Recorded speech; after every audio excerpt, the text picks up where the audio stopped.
So, after dealing with the aftermaths at at Arc 157, the Tereshkova has arrived and docked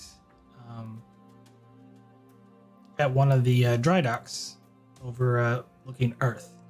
The crew has been all granted shore leave for during this time, as well as Tereshkova transported several wounded from the battlefield.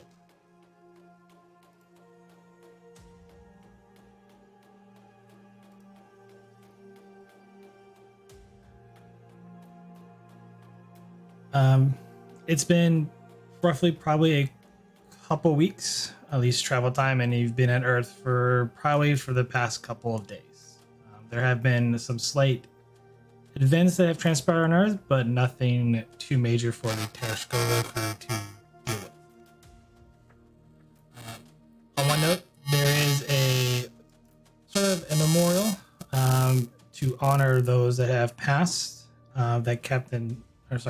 Admiral Nea would like all those able and willing to attend to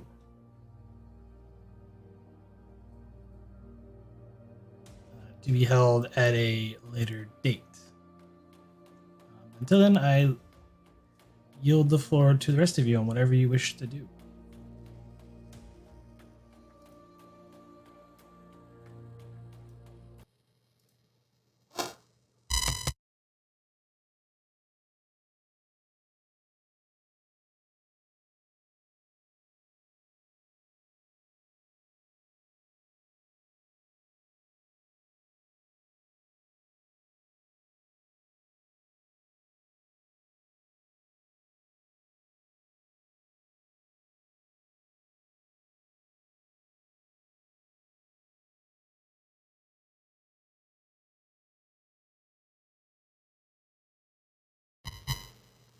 Is there anything that anybody wishes to do?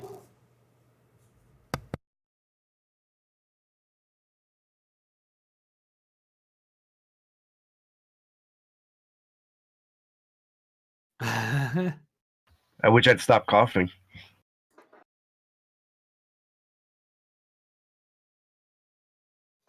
But Logo will be in her quarters packing some stuff up for leave on Earth. Her and Annika, I should say.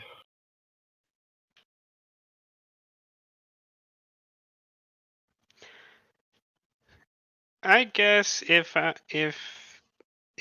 Elder is doing anything, he's probably at Starbase 1 or at Starfleet headquarters, just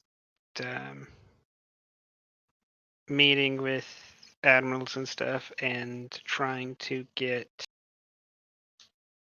better equipment and stuff for the Tereshkova, just like boosting up the Tereshkova and the crew and whatnot, and trying to just get better position, I guess. I don't know how to put it.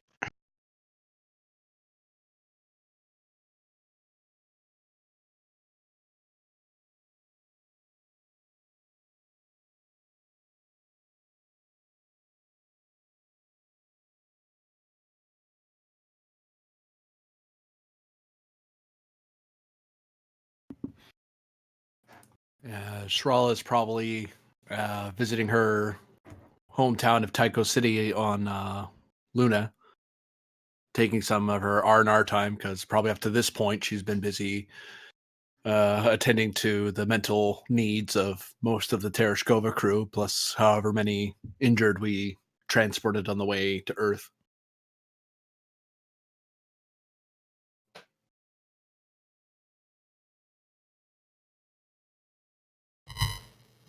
Okay. Let's start off with Vogel.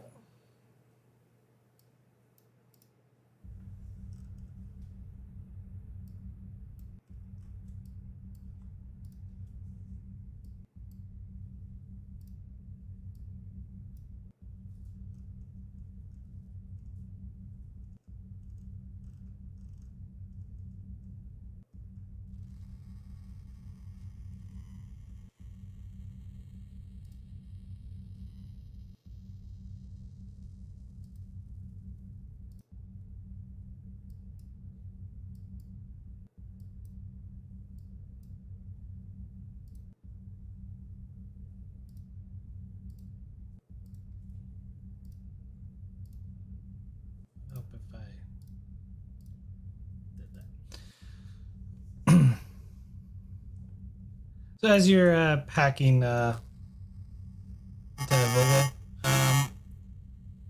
Monica's packing some of what limited things she has, and she goes, "I've never been to Earth. I've seen videos of it. It seems pleasant. Where are we going?" We're gonna go visit my parents in Montana. So it'll be a good opportunity for you to finally meet them.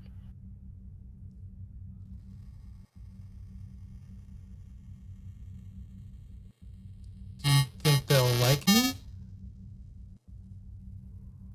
Why wouldn't they like you? I'm nervous. That's all. It's kind of a strange feeling for me. Nervous and excited.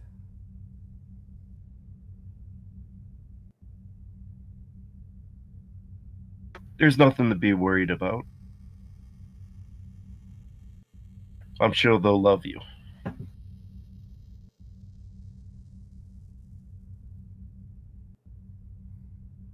I hope so too. Besides, I was able to see your home world. Now it is time that you get to see.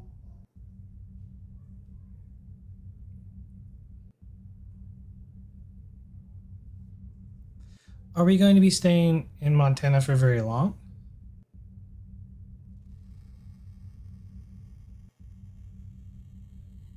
Is there anywhere on Earth you would like to see?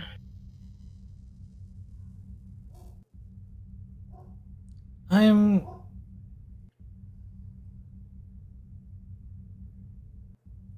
don't know.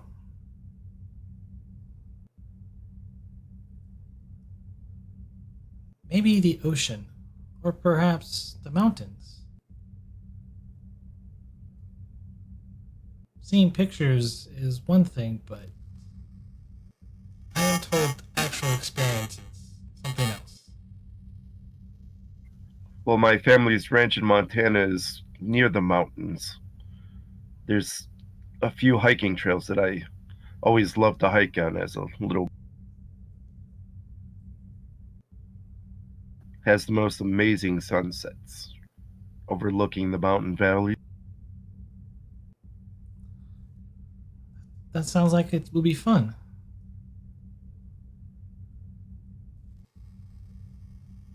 Well, I'm all packed and heavy.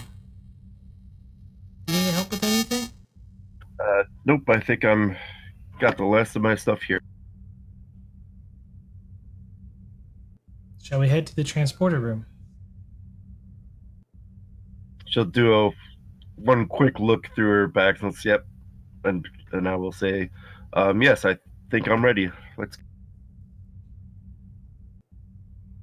She grabs her things.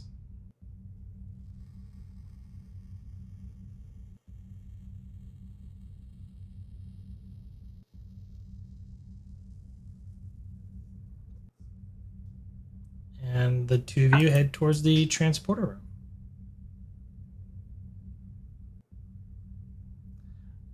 Lieutenant Wright, where are you at?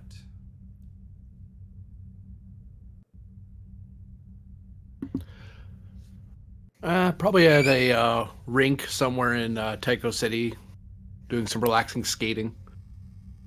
Finally able to been away from the city for a long time. It's nice to be back. Heck, she hasn't been back to Tycho City since when the war ended. That's been over a month or so now. A couple months. Oh no, years, isn't it?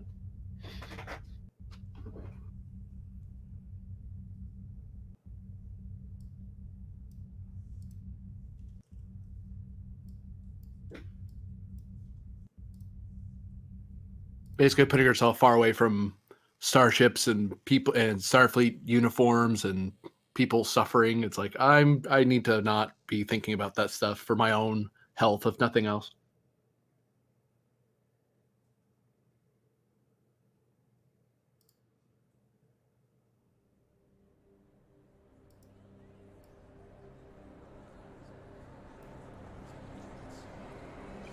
do I need to cut? Just 4?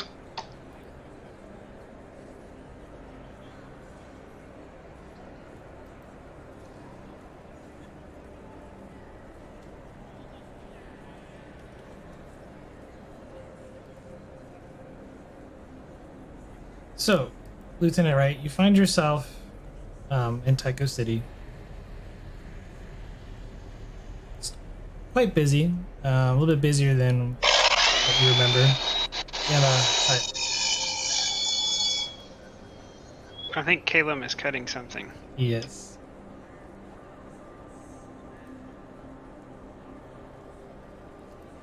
Sorry, am I hot micing? Yep. Okay.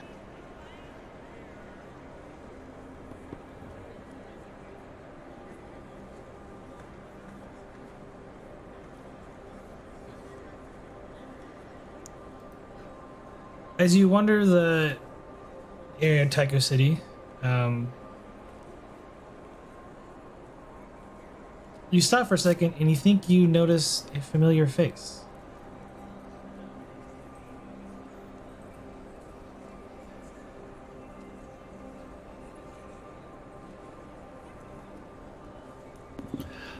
I'll kind of look over in their direction, try to get a better look, because there's a lot of people I might know in the city, because this is my hometown. So it's like, is that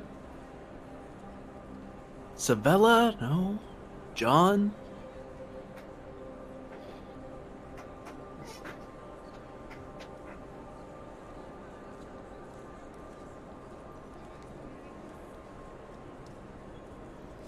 As you take a closer look, you lose track of them in the crowd, but something about the hair kind of you remember about it.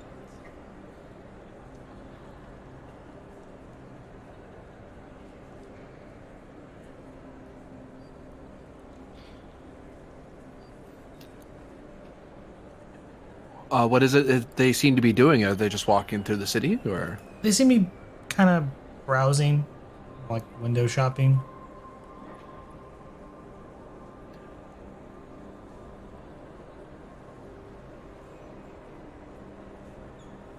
I'll kind of shrug my skates a bit higher on my shoulder and kind of walk over to them.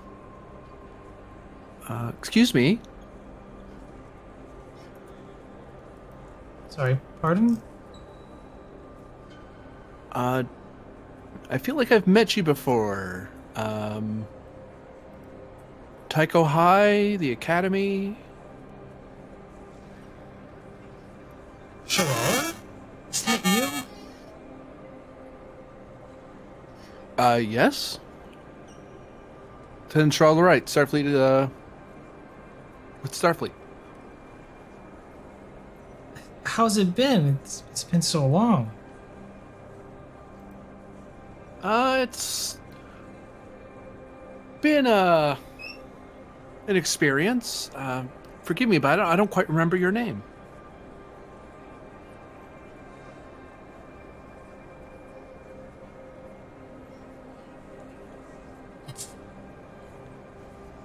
Sorry, I'm trying to think of the name because I don't know what your character's past. Name generator.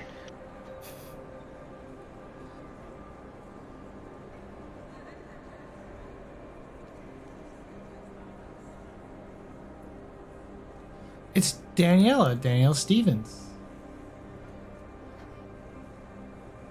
Well, formerly Danielle Stevens, and got married now. Oh, good for you. Anyone special in your life? Once or twice, but Starfleet service is kind of hard to stay down with anyone in particular. And can't exactly date patience. Shrug. Right, that you were into psychology. At least that was your plan, right? Yeah, graduated out of the academy with a counseling degree, so I've been keeping our boys and gals safe out there and keeping their minds together.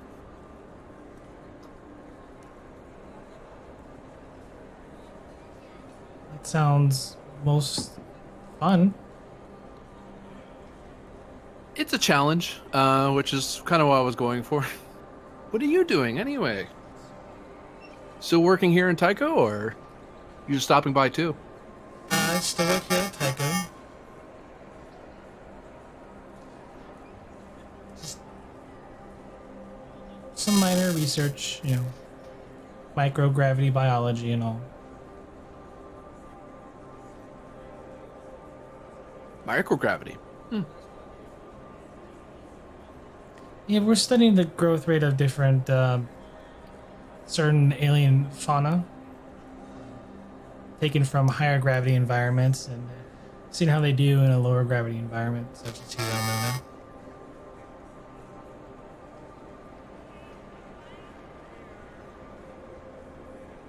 Luna. As I recall, I never saw you into flowers.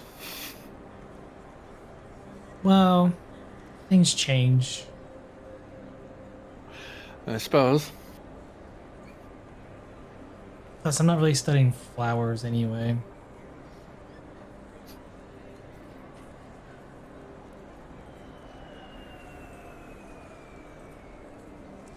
So, what ship did you say you were serving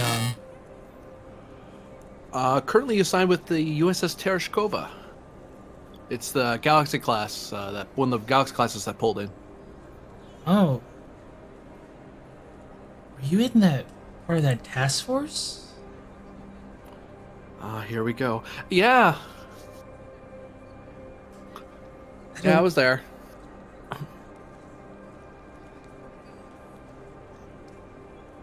don't know what to say. It must have been terrifying.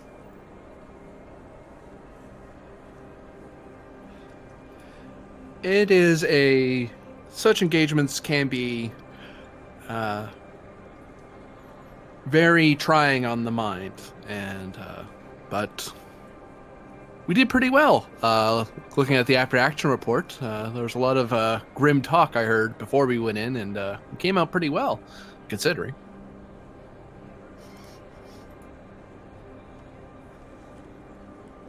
Did you know anyone in the battle? To be honest, Other than me? it'd be you. I mean, not many people from the high school went off to join Starfleet. Well, that's where all the troublemakers went to. Especially the red team. Do you think the Starfleet boys would find something more interesting than name their teams? Shakes her head. They're still called that, by the way. Never bothered changing it.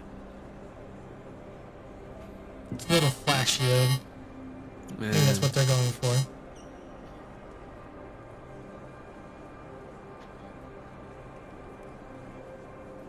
But yeah, I was about to go hit the rink. If you had some free time, we could go skating together. Sure. I haven't done something like that in quite a long time. And busy and all. And don't worry, I won't try to race you. Not right away, anyway. I don't think a microgravity researcher could really keep up with Starfleet's finest. And she kind of makes a mock of being all strong, but kind of just grins at that. She just rolls her eyes.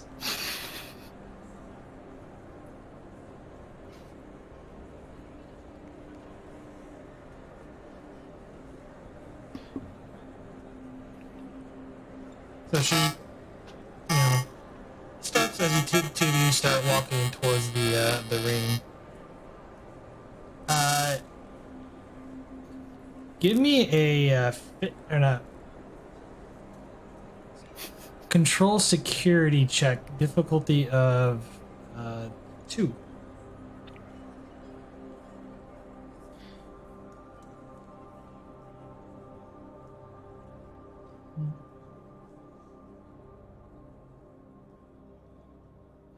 Only got one. 2 of you pass, you go down a corridor, and you head towards the ring. And all of a sudden, you hear a loud explosion. And Tycho is just shaken. Give me fitness plus security difficulty 2.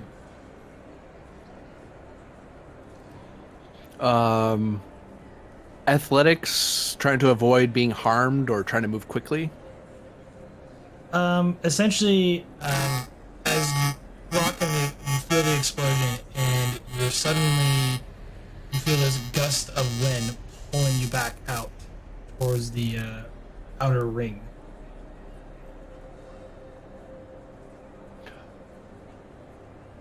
Like you're suddenly feeling the effects of rapid decompression.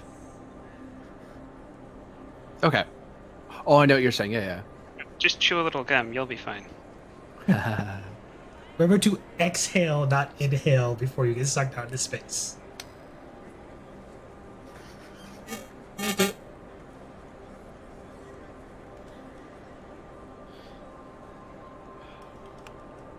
I'll look to my friend to see if she's okay. Let's see. No, she's not. As you feel it and you grab a hold of something to latch onto to be pulled out into space, you see your friend or your former high school associate as she's trying to grab onto something and she loses everything that she was carrying as she's desperately trying. She's just being pulled out into space and she calls out your name. She's trying to reach for you. I'm gonna try to grab her and actually, I'm just gonna jump out to grab her. So you're gonna let go and then grab her and then try to latch onto something? My intention is to grab her and then use the comm badge I would have on me still and try to call for help to be beamed out, hopefully. Okay. Give me a daring security difficulty 2. Athletics to do this quickly, because if the longer I take, the more I risk being knocked out.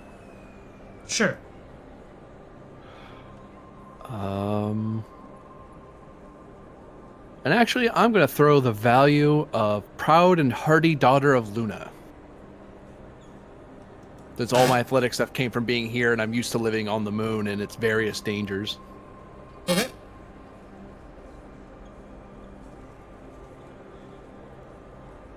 Oof.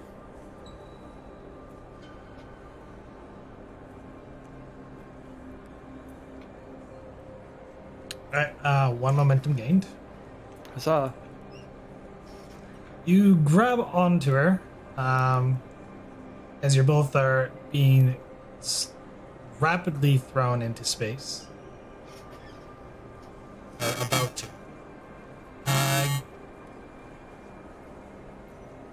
Another fitness medicine check, fitness security difficulty of 3. Difficulty of what again? Sorry? 3. Difficulty 3.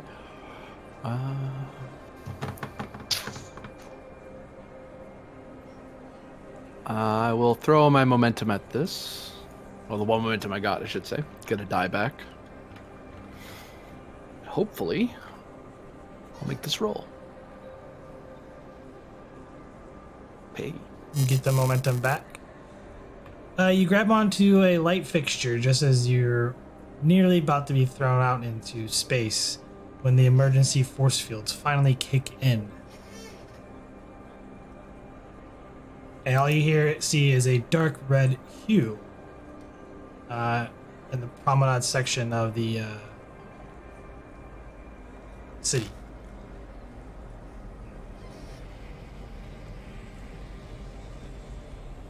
Currently, you are experiencing near 0 G. I'll kind of lightly pull my friend so she's closer to the ground. And before I do any tailing, I'm going to check her over to make sure she's okay. Insight plus medicine. Difficulty 1. I'll give you a threat. For a die. Reroll that complication, because that bold medicine. There we go. 2 momentum gain.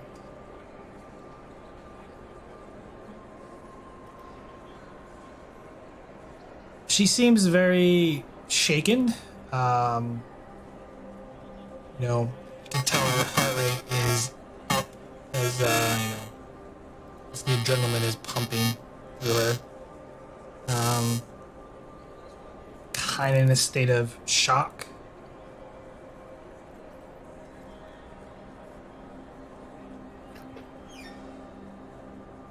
Daniella, you still with me?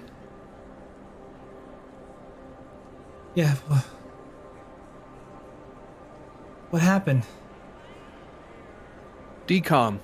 Some sort of explosion. I'm gonna take you to the hospital, okay? Okay. She's breathing heavily, trying to calm herself down. Just lie still. The gravity's low right now. She'll kind of dig her comm badge out from one of her pockets because she probably wasn't like wearing her full uniform. She was in civvy clothes, so she digs and kind of tap and thumbs the contact. Lieutenant Wright to Tycho Medical, emergency. Require beam of two persons, myself and a civilian patient. All you get is static. I try again to make sure I didn't just hit it, to make sure it actually is garbage, and then it's like, oh, great.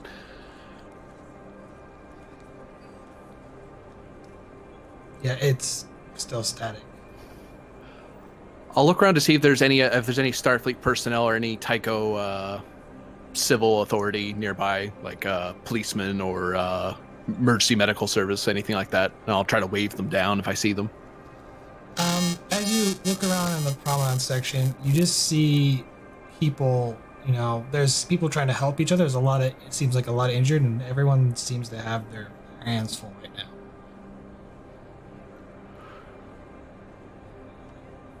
All right. I guess we're just gonna have to pretend it's like when you broke your leg. Come on, put your arm over mine. I'm gonna have to carry you there. And you make your way towards the medical center, Tycho, and the doors are sealed shut.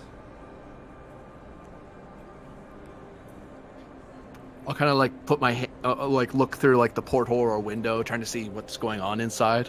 See if there's any blinking warnings or anything.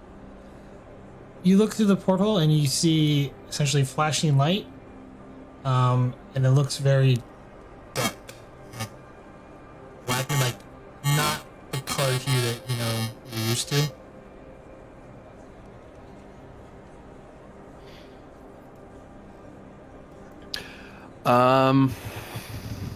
Spending 2 threat.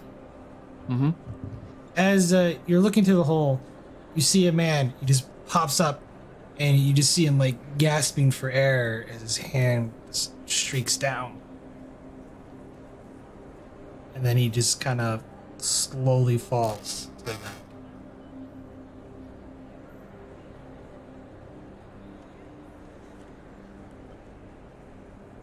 Crap.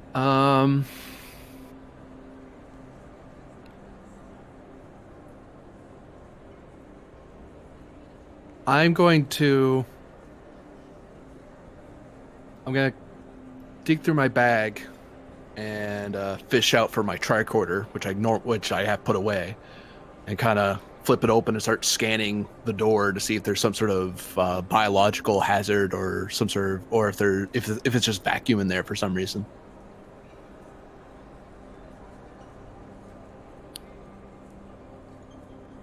You run a tricorder scan, and it's pretty obvious that it's just solid vacuum.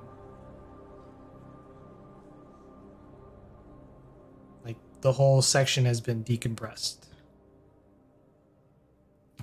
Okay, Daniella, we're just gonna have to hurry up a bit more. What's going on? I'm not entirely sure, but we need to get somewhere safe before we can do anything about it. Come on. We'll have to get one of the cars and get somewhere to one of the transporter facilities. As you keep going down section by section, and you find any part that's got a gate or a sealed section has been closed off.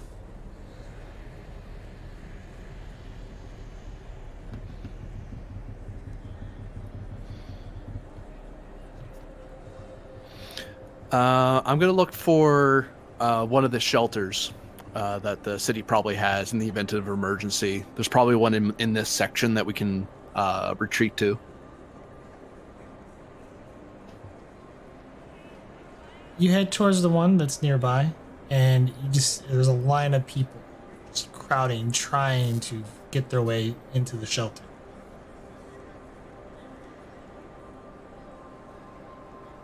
And there's a guard standing there, like, pulling people back.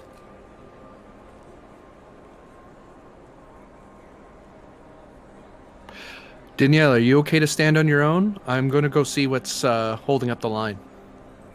Yeah, I think I'll sit down right here.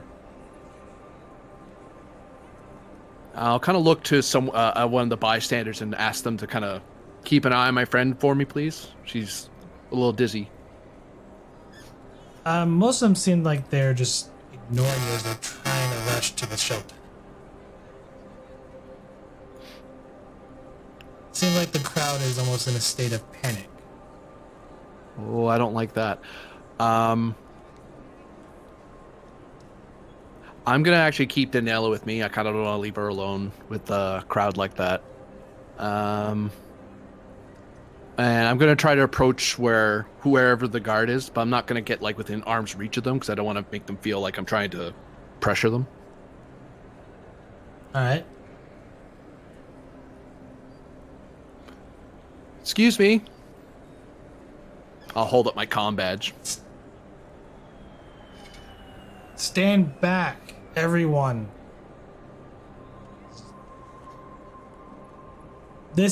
Move to the next shelter. This one is full. Stand back. I'm Lieutenant Strala Wright of the USS Tereshkova. What's going on here? He just kind of looked at me like, she shrugs, like trying to do crowd control and answer your question at the same time. He's like, I'm in the dark as you, ma'am. Do you have connection to Central? Communications are offline. Okay. Where's the nearest shelter from here? I only remembered this one.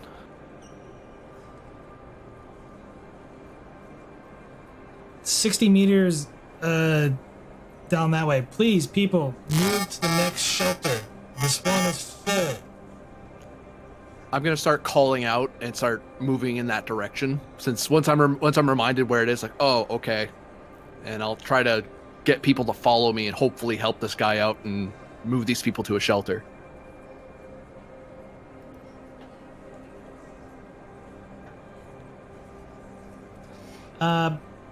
Presence command. Difficulty of 2.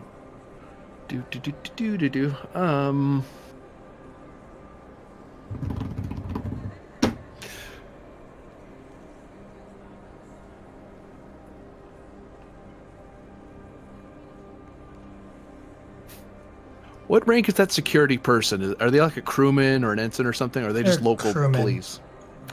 I'm not making them do a command roll. That's a bad idea. Yeah. I was going to assist them with the roll, but their command's probably not is about as good as mine.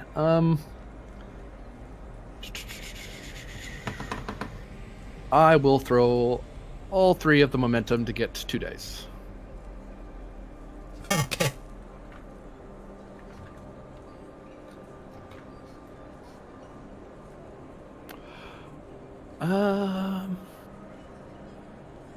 No.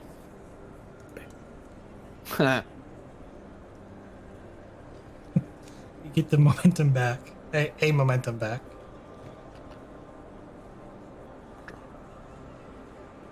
You're supposed to be rolling. You need to roll one more. You spent 3.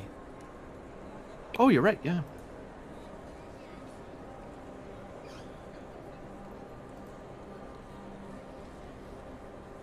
the crowd stops and they just start heading towards the next shelter. Like, some of them are running uncontrollably.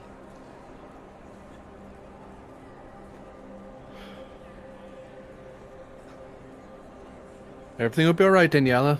We'll just have to keep moving. Focus on breathing deep, slow, measured breaths. She kind of sounds like, and then like something just dawned on her. This isn't good.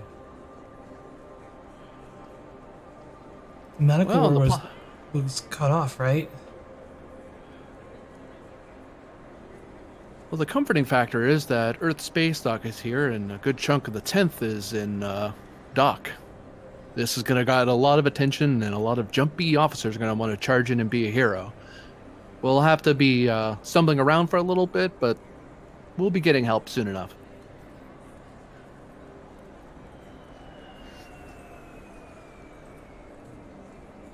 Just Okay. stick with me, all right? I'll make sure you're fine. I'm wondering if the life support systems are even functional. If everyone's moving to the shelters. Well, remember, there are backups for backups. There's always a secondary and third system. And standard procedure is that there'll be personnel manning such stations. Even if there's a breach like this, there'll be something else in the way. And besides, with the shelters, they'll be self-contained anyway to give the workers more room.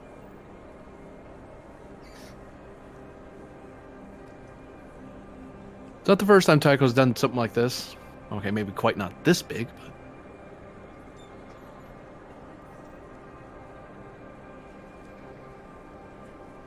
She's kind of still like in disbelief, trying to rationalize things in the back of her mind. You can tell, and she's just like, right, help is coming.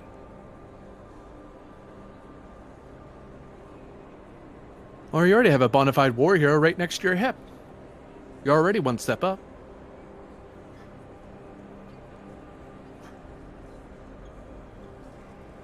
Just kind of gives a slight smile, and you move to the next shelter. And you see the crowd, gathered over, and they're pounding on the shelter door. You think someone would have done drills on this sort of thing? Come on, Daniella. I'll start working my way up to the door. I'm starting to get flashbacks now. Flashbacks? This next part's not good for anyone in the counseling profession. Although maybe some justice will be had. We'll just have to see.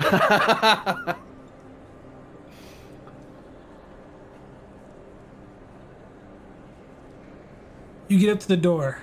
It's definitely sealed. No guards? There's no guards.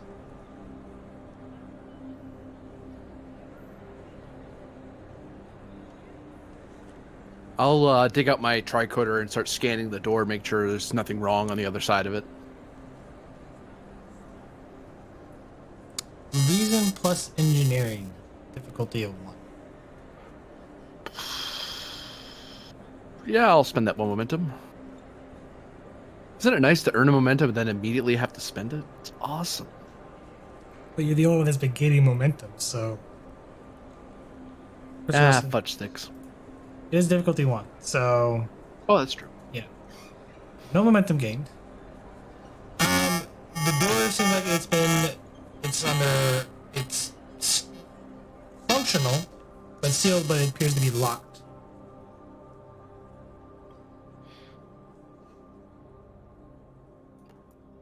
Am I detecting life forms beyond the door? You are. Okay.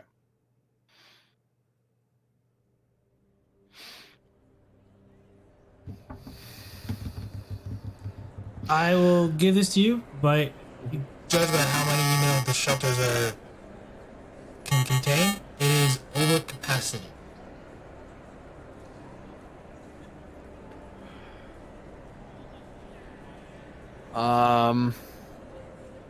I'm gonna work my way to a console, like a public service console or information kiosk, and try to pull up a city map, looking for where the other shelters are.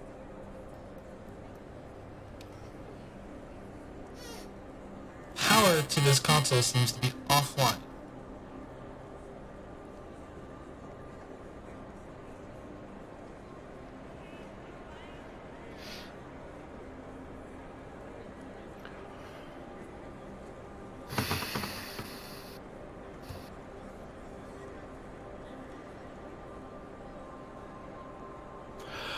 I'm gonna scan the local area and see if there's.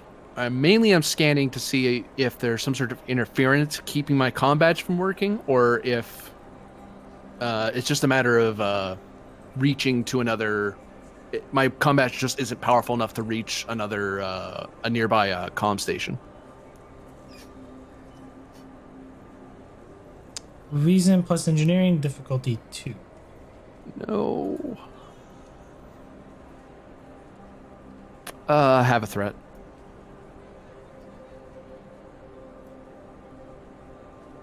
Nope. Does Daniella happen to have an engineering experience where she could help me with this? She's probably a scientist, not an engineer, so. I'll see what she gets here.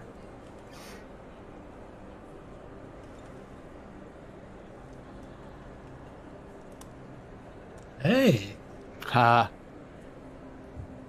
she does succeed.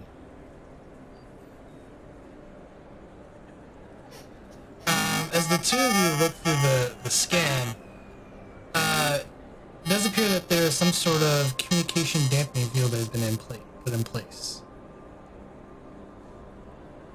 Dampening field? Why in God's name would there be a dampening field in place?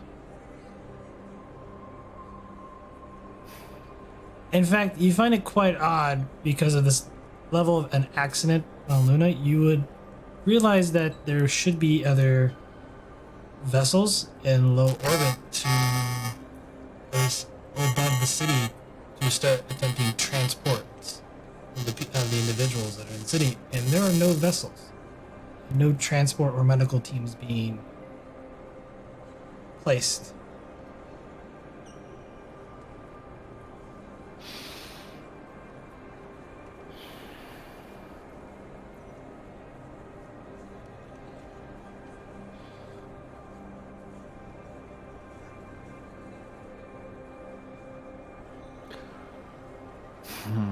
Shoot.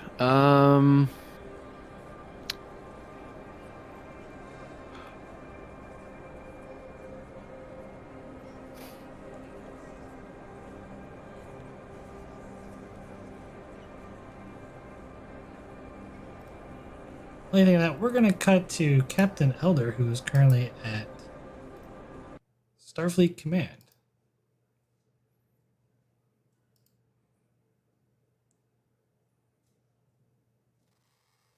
Captain Elder, what are you currently doing? I think there's a couple of there's experimental technology. I think I'd like stuff being worked on by Starfleet Engineering that I'd like to have the opportunity to test out on the Tereshkova. I'd like to talk to, an admiral to put the Tereshkova for more diplomatic missions. I just want to. I'm planning on meeting a lot of people just to try to benefit the Tereshkova and myself, but mostly the Tereshkova. Okay. Um.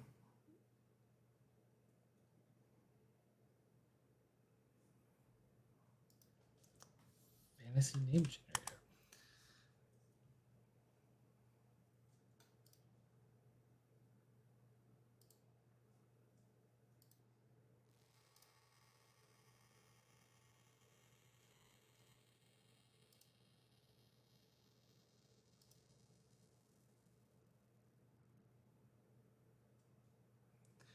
You have a meeting scheduled for a Admiral Nathan Powell with the Starfleet Engineering Corps.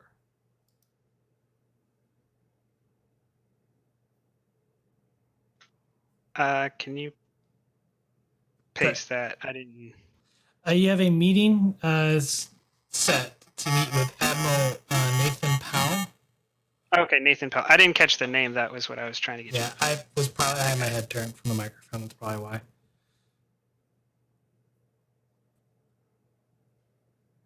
Yeah, I'll go meet him. You walk into his office. Oh, Captain Elder. Can we say that I brought Calum if Calum would like to tag along? Sure. That's fine with me. I didn't really have any plans for Calum, so I'll be wherever. Yeah. I mean, for a meeting with Starfleet Engineering, yeah. Yeah, I'll stick my hand out to shake his hand.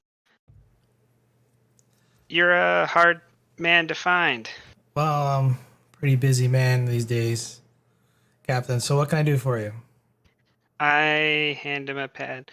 I got a list of projects that I've seen that you've been working on that I would like a chance at moving to the Tereshkova or doing further testing out on the Tereshkova. I'm pushing the ship towards being a place of engineering excellence, and I thought you could help me with that. Starts going through the pad. Well, I admit, most Galaxy class vessels are suited for certain engineering development. What makes your ship so special, Captain? Well, first of all, you've got a former engineer as captain, so I know how to put good use to engineering teams. And I've got a lot of young, ambitious engineers on my team who would like to get a crack at some of this stuff. This is Incent Calum. He'd be one of the engineers that would help me work on this stuff.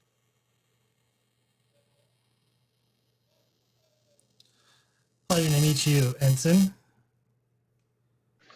You too, Admiral. I'm gonna guess he's gonna say the correct rank and not say admiral. They're only a commander. Oh, I thought you had said it was Admiral Nathan Powell. It's Admiral Nathan Powell. Oh, I thought I heard him say commander. So it's a good thing that I did not speak and you did speak.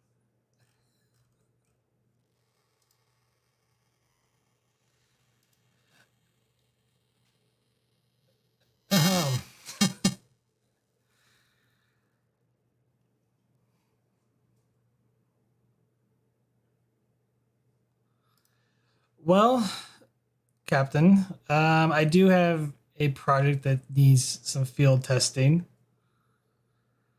I know your ship just got done through a major engagement. I'm not entirely too sure about putting one of my pet projects in the line of fire.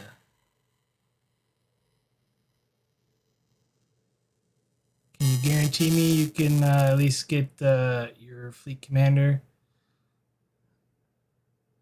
sanction from Lele from least harm's way while you're field testing this? Yeah. I can call in a few favors and we can keep the Tereshkova in a low intensity area.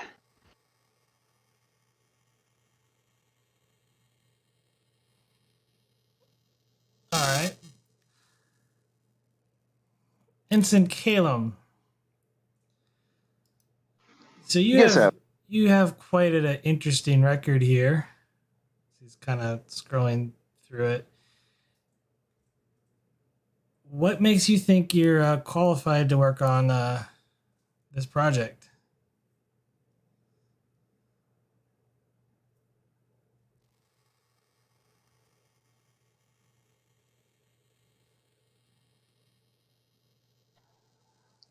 Well, Admiral, for one thing, I like to be precise, and even I know that not everything is covered in Starfleet Academy. You're always learning new things. It's a chance to learn something new.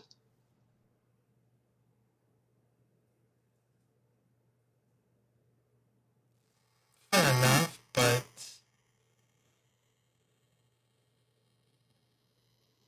some delicacy might be required in this research project.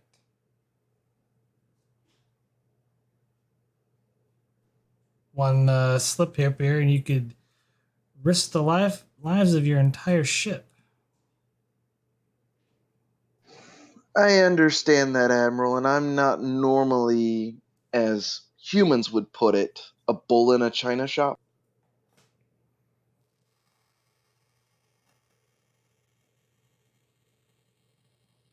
Understood.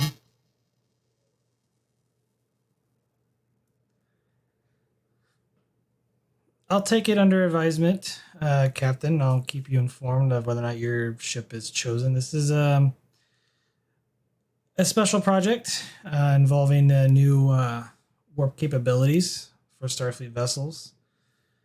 Though, needless to say, it could tear your ship apart if we don't select the right one. Well, she's a galaxy. She's used to being in two pieces. Kind of chuckles at that. And they're also known to have frequent warp core breaches. So, hopefully, the redesign, when the Tereshkova was last refitted 6 months ago, shouldn't be an issue.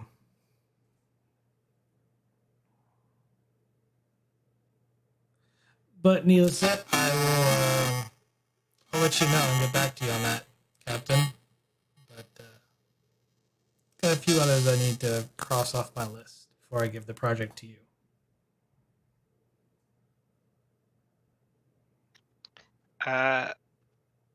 Elder gives a salute. Well, good day, Admiral. Good day, Captain. And he leaves. And I guess I'll follow the captain.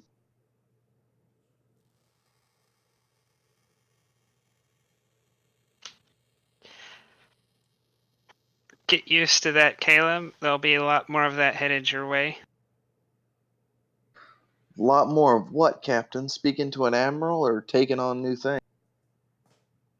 Oh, no, convincing an admiral of something he doesn't want to do and shouldn't do. Ah. Yeah, makes sense.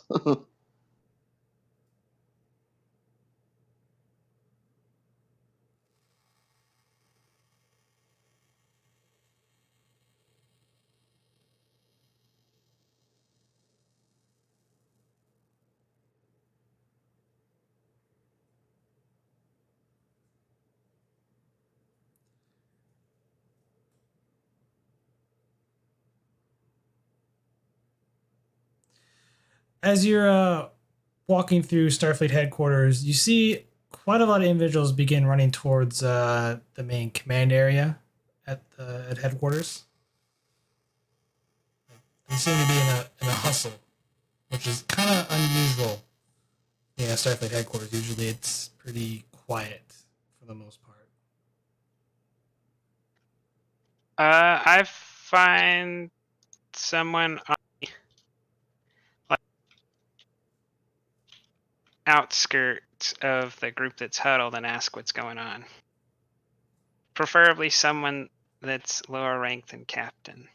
You find an ensign as he's rushing to his post. What's going on, Ensign?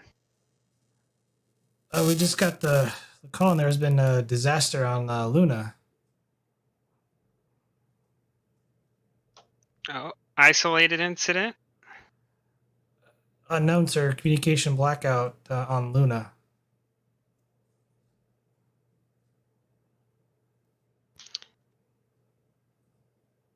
All right. Thanks, Ensign. And I walk over to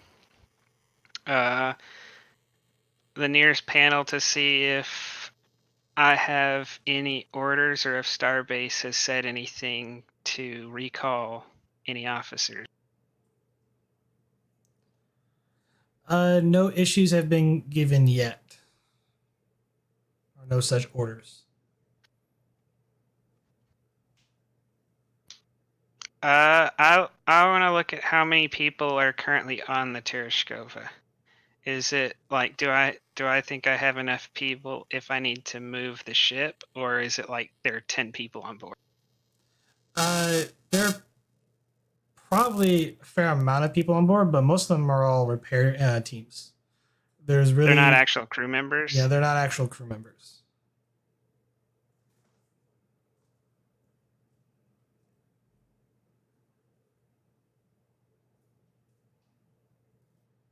How many can I look at real quick how many ships are in Earth space dock right now? Like how many ships are in system? Oh, there's quite a bit. Close to 20, 25 in system.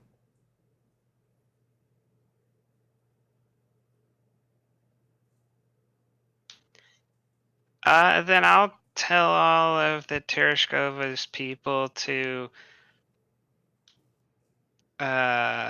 be ready to return to the Tereshkova in less than an hour if need be.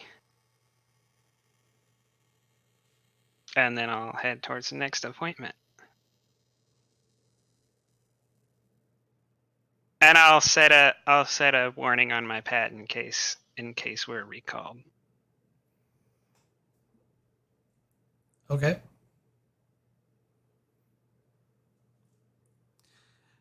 All right, we're gonna move real quick to another location. By the way, we've changed scenes at this point. Commander Penn, you find yourself lying in your bed and you kind of wake up groggy and hurt kind of all over.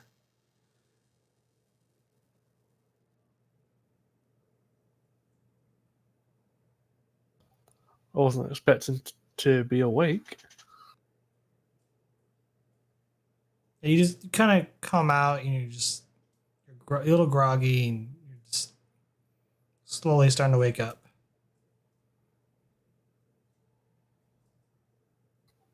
Is there anyone around? There's quite a few people around. Several nurses are kind of going back and forth. You notice a couple people to your left and right that are in bio beds.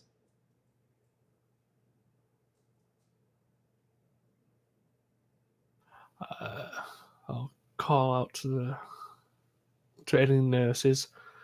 Nurse. One kind of like, oh, and she comes over to you.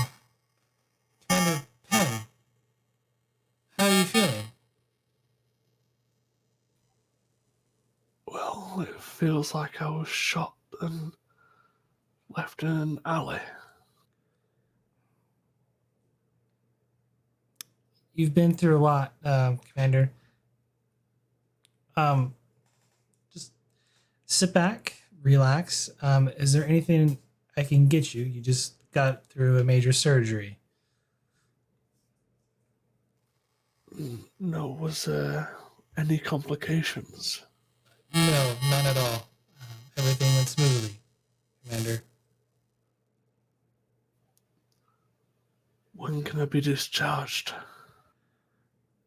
I'll leave that up to the doctor, Commander. You just lie here, get some rest. Would you like some water? Please. She kind of nods and she walks, away a little bit. Returns moment with, a little, cup of water with a straw. So have I missed anything while I've been having a nice sleep? Do you remember shooting somebody after being kidnapped?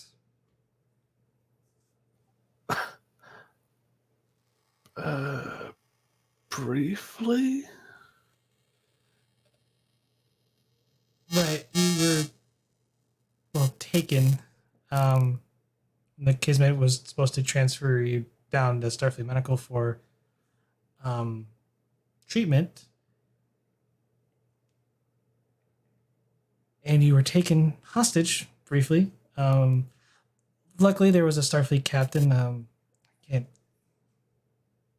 Drax, Drax, Pax, yeah, Captain Pax saw the encounter and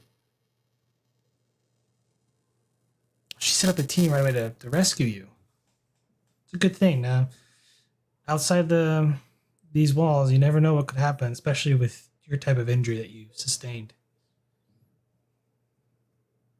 But you're safe. There's a couple of security guards here to keep an eye on you, just in case they try it again. Oh, I'd like to see them try.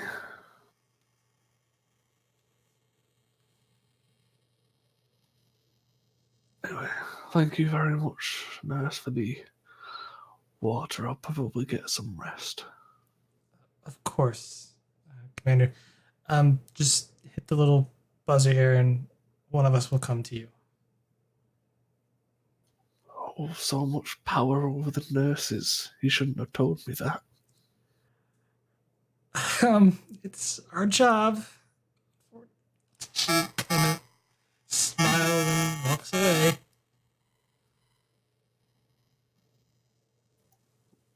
Penn will just lean back and try and rest a little bit.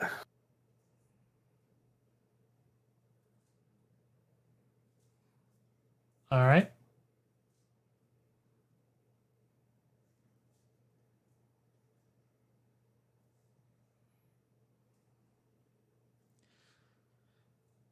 Vogel, you beam down to one of the hubs in Montana.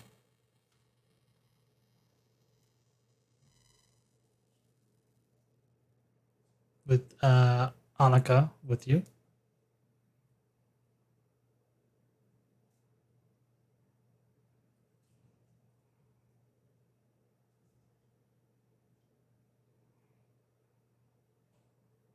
Vogel, are you there? Yep.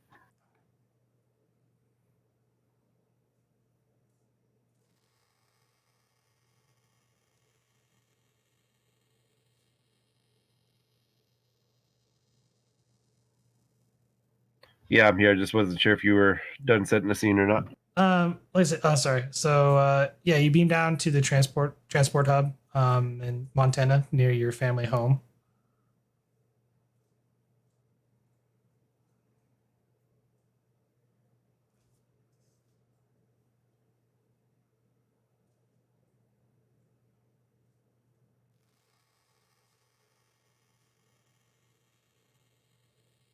Cool. I guess I'll direct Annika out and start heading toward home.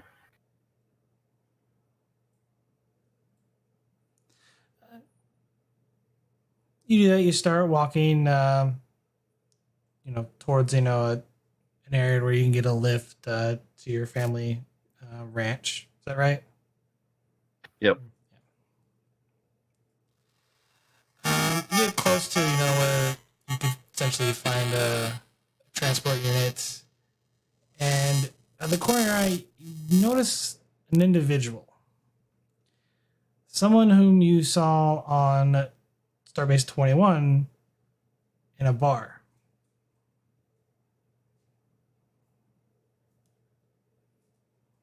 And you notice him, and he's actually looking at you.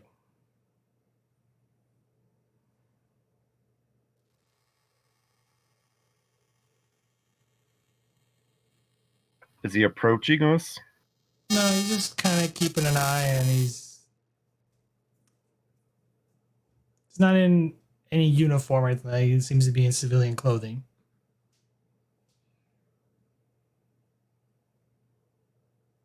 All right, I'll keep a note of his of what he looks like and continue walking.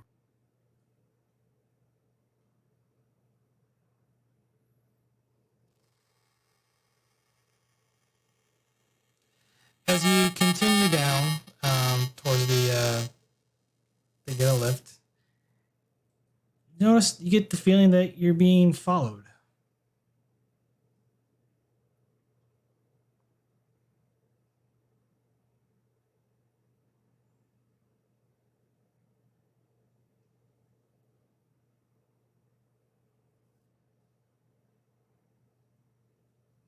And as you're walking with Annika, she just kind of stops for a second. Or well, as you're walking, she's kind of notices this and like, is there something wrong?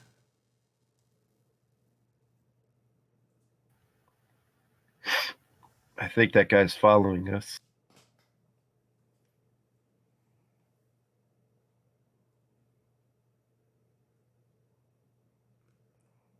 She just kind of gets concerned. What do we do?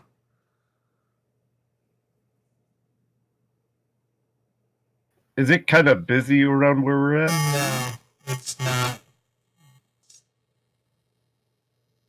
There's not a lot of people. It's pretty noticeable that you're being followed.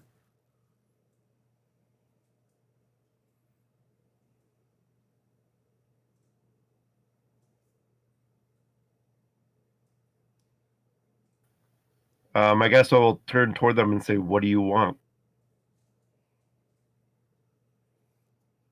It's like, whoa. Perhaps we shouldn't have this conversation out here. Kind of holds his hands up like, don't mean any harm. Just want to talk. What about? The offer I gave you a while back. Have you had a chance to think about it? And prefer to have this conversation someplace more private?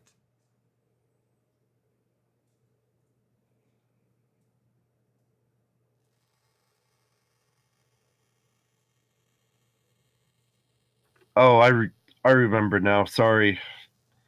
The last few months have got me on it. Understandable. You just went through a pretty big ordeal. Come on, let's a diner over here. You get a couple drinks.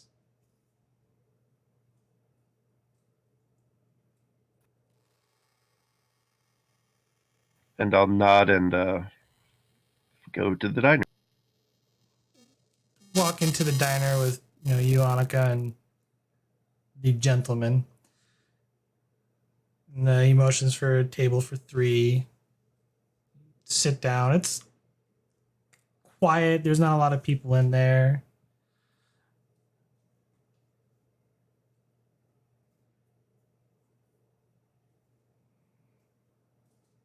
Three of you take a seat. Waitress comes up. Can I get you anything? Let's have a black tea, please. Coffee, black. The individual says, and Annika's looking through like the menu. What's a chocolate shake? And the waitress kind of like looks puzzling. It's ice cream and chocolate mixed together into a drink. Annika just kind of looks to you, Vogel. Is it good? I'm not a fan of chocolate myself, but I hear people like it.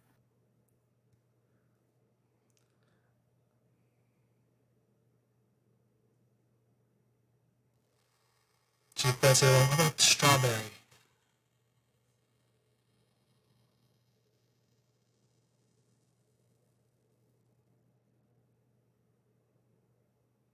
I prefer vanilla myself. But you are welcome to try it. She kind of goes like, I like a strawberry milkshake. The waitress kind of shrugs. Okay. And walks off.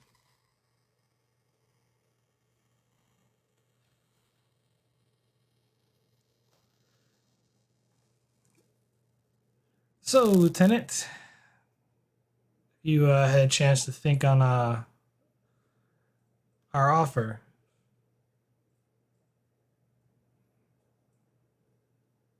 I believe the details were kind of vague. They were indeed. Let's just say I work for, or well, I am a member of a society that values certain special abilities.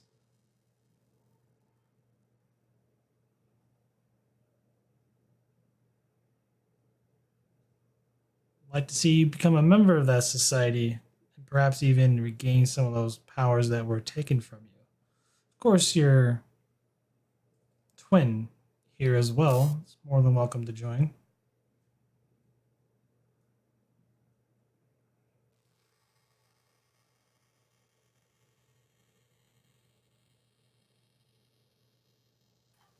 What did you have in mind?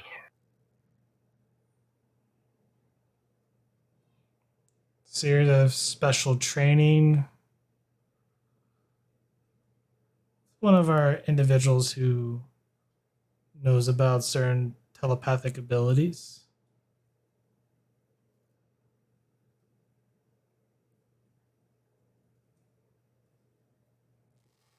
And as the conversation continues on, the waitress comes back and hands everyone their appropriate beverage.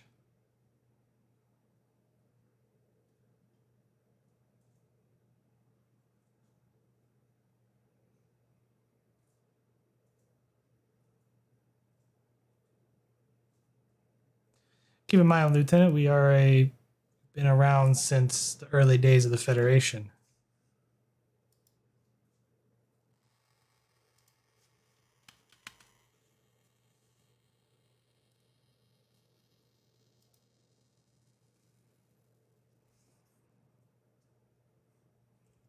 When do you need an answer by? Soon, because I could require your help.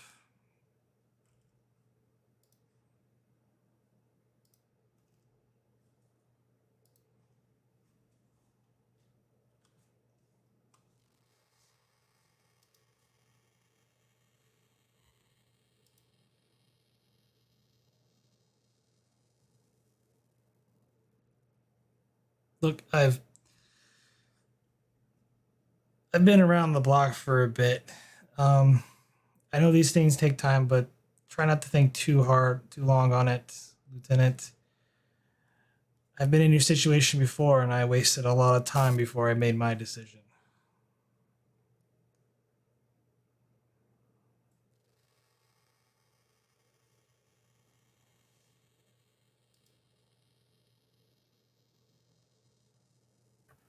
Well, I'm on leave for a few days. I'll give you my answer at the end of.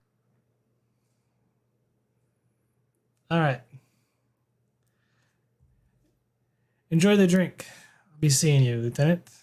Annika. He stands up and takes another sip of his coffee. Still not as good as the caps as he walks off.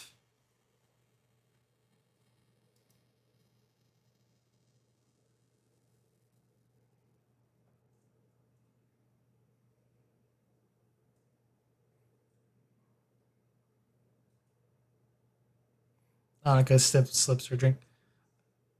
Who was that?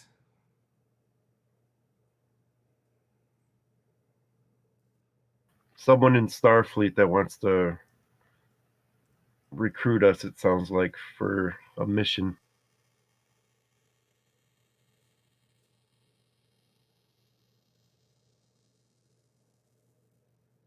I trust your judgment on this. She's like, this is quite good. You want to try it? I'm okay.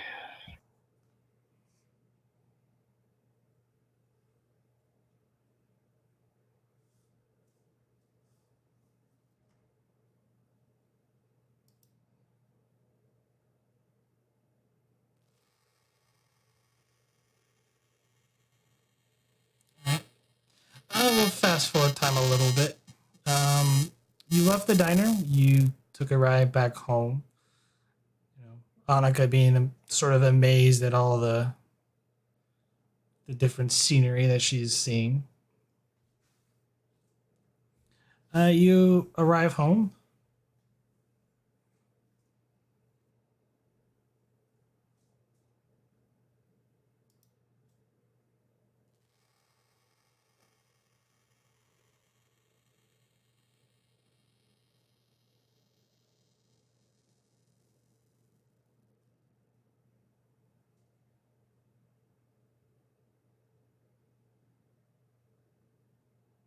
So yes, you're at your parents' ranch now, Vogel.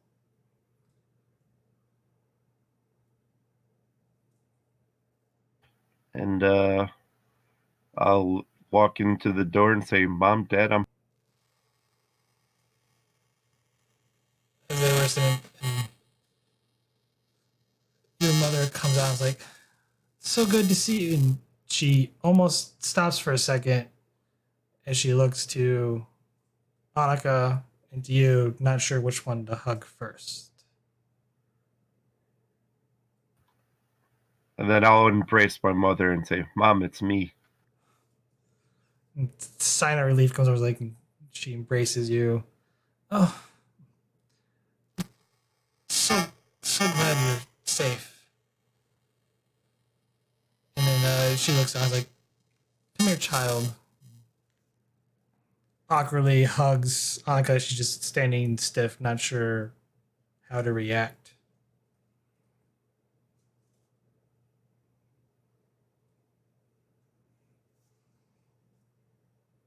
Goes, come, your father's is in the living room. Something's happening on the view screen.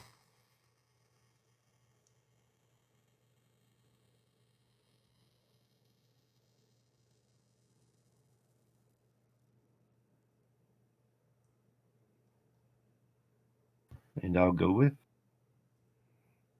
Go in here. Father just, standing there looking at the view screen. He looks like kind of shocked from it and goes and just grabs both you and Annika and hugs, like, welcome home. Well, I'm not quite sure this is a decent welcome. Have you heard the news? Some sort of incident on one of the lunar colonies. Well, lunar cities. No, we were in transit. Haven't had a chance to catch up on any news.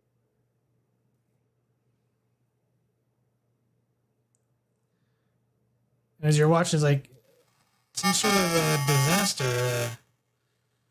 Well, there's a communications blackout. They haven't got much word on it, on what's going on there. Starfleet's mounting a rescue operation, but... And on the view screen, you see as you see essentially shuttlecraft head towards the city itself, and they're immediately open fired upon.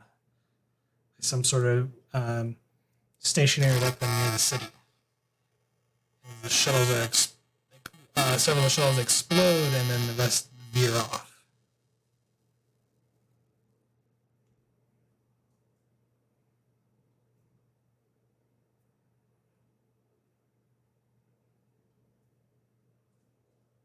Both your parents look in horror as they're witnessing something strange and peculiar that they've never quite seen before.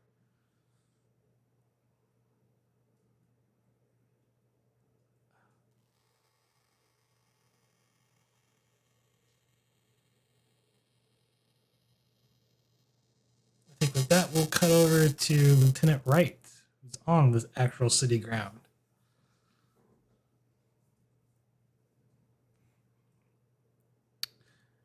Lieutenant, as you and your friend are trying to figure out your current situation, you notice phaser fire as shoots out off into the distance, coming from what appears to be the city, or at least the outskirts of it.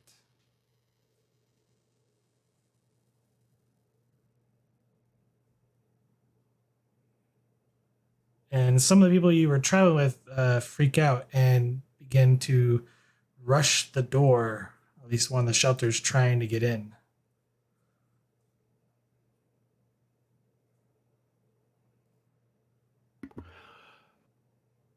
Everyone, that shelter is currently full. You need to move on to another one.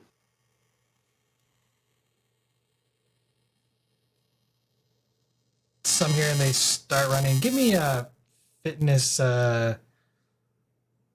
security difficulty 2. Athletics to kind of stand my ground. I'm getting the feeling these people are going to try to rush by me and might knock me over. Oh yeah. Yeah. I'll give you a threat.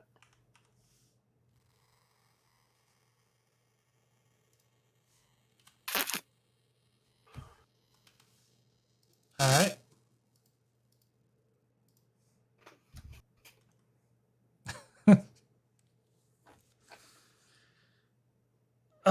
Yeah.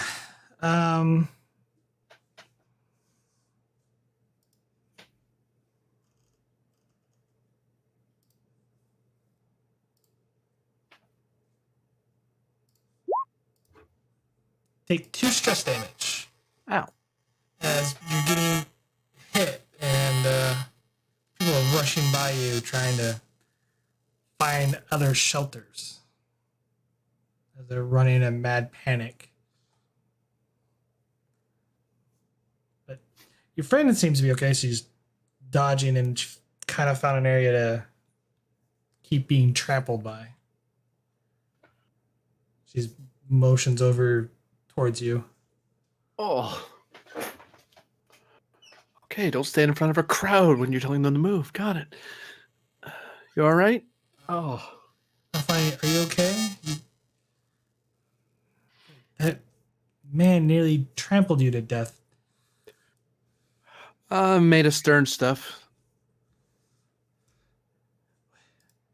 What do you think's going on? Honest with you, Daniella, I'm not entirely sure. We don't have phaser. The sort of phaser in place that would fire like that wouldn't come from the outskirts like that. It'd be from the capital or one of the defense installations near the edge of the city, or satellites. But we haven't needed to use those in forever. If there was a call for an attack, we should be seeing Starfleet beaming all around us. Something's not right. Agreed. What? Just doesn't make any sense. First, and you can just see her go kind of. Got a headache. Ugh. She just kind of pauses.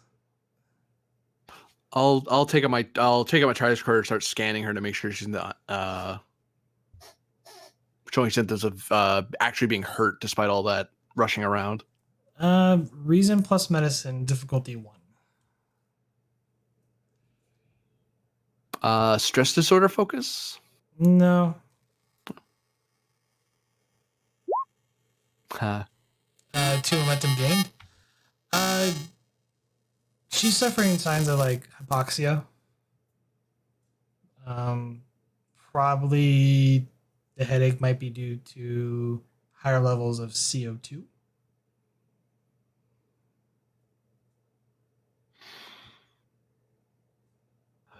All right, time for us to find an emergency EVA station. Let's go.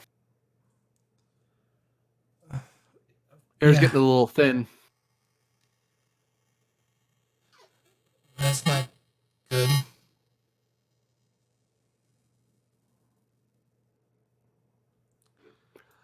Give me Insight Con difficulty 2. Uh-oh.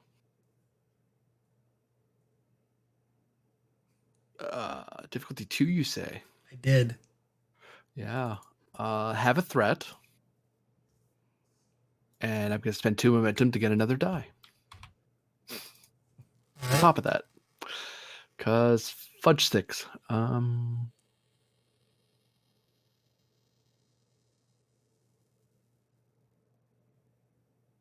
Nope, I got no way around that.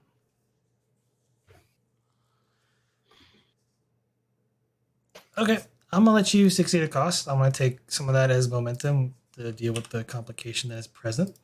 Mhm. Part of the complication is you don't find any EVA suits, but you do find some respirators. However, there is only one of them.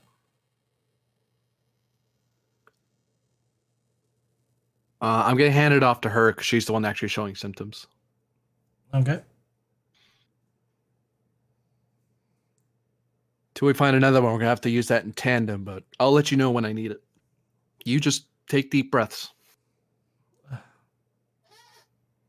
Perhaps we should share this from time to time. That's the plan. Remember how we used to make jokes about using the rebreathers? We never need to use these things. When will we ever have to worry about losing decompression? How those jokes catch up to us. All right. The only other place I can get us answers is Starfleet installation, so we'll have to go to the nearest one here in the city. Oh, they're gonna be mobbed, but the alternative is leaving the city. And I don't really feel like going for a rover drive in the middle of a shooting. They don't exactly build shields on those things anymore. And as you're going in this conversation, you hear kind of like a whine pitch noise and then a little thump. Is this thing on? Citizens of Tycho, we are Terra Prime. We've taken hostage all of you in this lovely city. The bombing incident that you experienced before is our responsibility and our doing. Till certain demands are met by individuals of Earth, you are going to be taken good care of. So sit tight and enjoy the show that you might be seeing shortly. And the mic cuts off. Seriously? She looks up at the sky. Read it out of the damn history books. Thought they were gone. Who would want? Oh, believe me, space may be big, but there are plenty of idiots in it.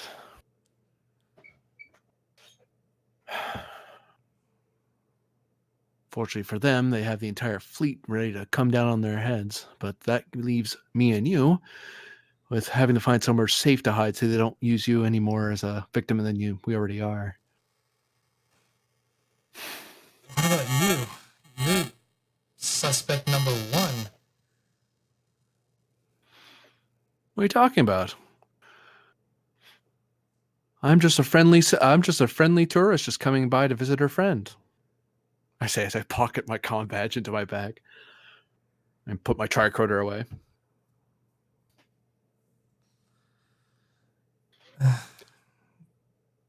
I know a spot over here we could lay low. Laying low's half of it, but we need tools, and we need someone who knows their way around an engineering toolbox.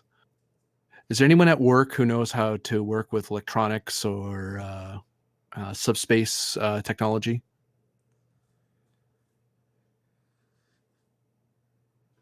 There's maintenance crews, but it depends if they didn't get to the shelter. If they're in the shelters, oh god, those people are in the shelters. They're like almost in coffins.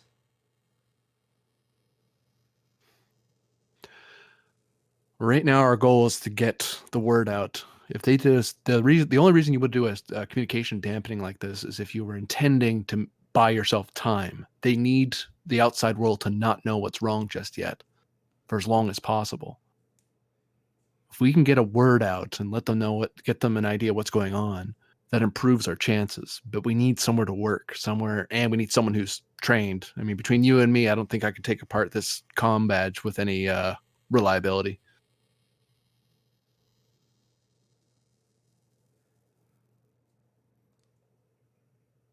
There's a mechanic shop this way. Remember, it's where Jimmy used to intern at. Yeah, I know what you mean. All right.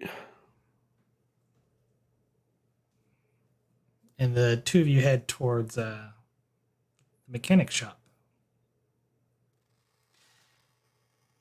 Meanwhile, back on Earth, Pen, you're lying in your bed resting. You can kind of see a group of some of the medical staff kind of gather around, and they're kind of whispering to themselves. Do they look nervous or worried?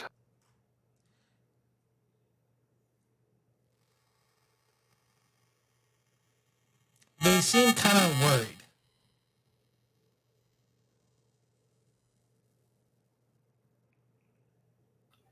Am I capable of getting out of the bed? Try. I'll try. Give me fitness con. Difficulty of 2. Let's make it complication range 2, though. I think the only focus I could use would be composure, but I doubt it. Not in this case, no.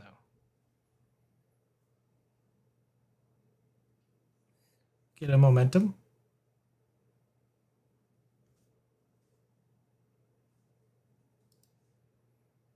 But yeah, you get up, kind of stumbling as you're trying to gain your bearings. You've been kind of bedridden. You just got out of surgery. And one of the nurses kind of turns around briefly and notices, like, Commander Penn, you can't be up. And she kind of runs over to you.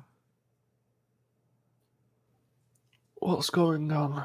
Everyone seems to be a bit worried. It's nothing you need to be concerned about, Commander. You need to focus on getting better. There's only so much rest you can take. Now, what's going on? It appears Tycho City's been taken hostage by a terrorist group calling themselves Terra Prime.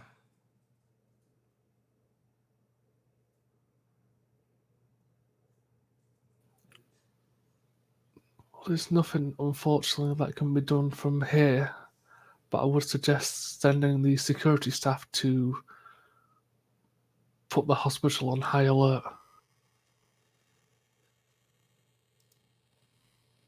Understood. Sure, they're already on that. I'll pass your recommendation. Well, let's get you back into bed, Commander. Very well, but if something does go wrong, I can always jump up and help. Or maybe not jump, but crawl very awkwardly.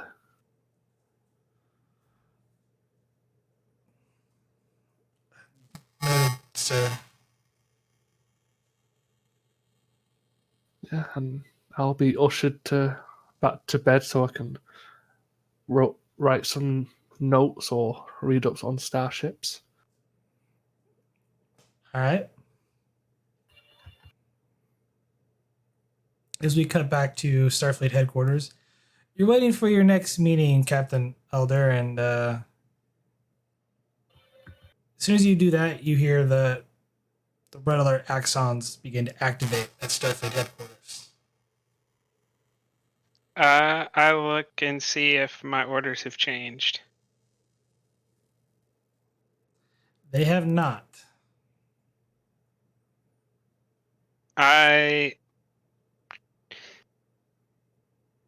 Is it possible to pull up why an alarm was activated? Or can I hear what like is someone saying, something over the intercom? There is something coming over the intercom. All Starfleet personnel are requested to report to their assigned locations. This is not a drill. All Starfleet personnel are assigned. And the message repeats. I hit my comm badge. Elder to Tereshkova.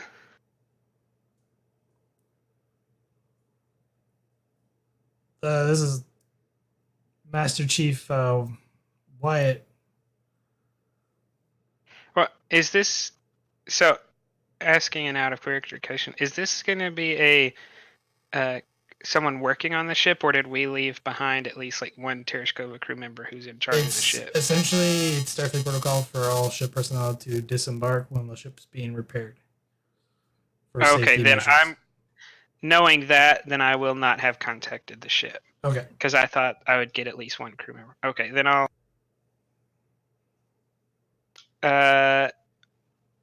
pull up on my pad and order all Tereshkova crew members to return to the ship. And I should get a significant amount of them because I did tell a lot of them to stand by, to be within an hour from the last thing I did to be ready to come up.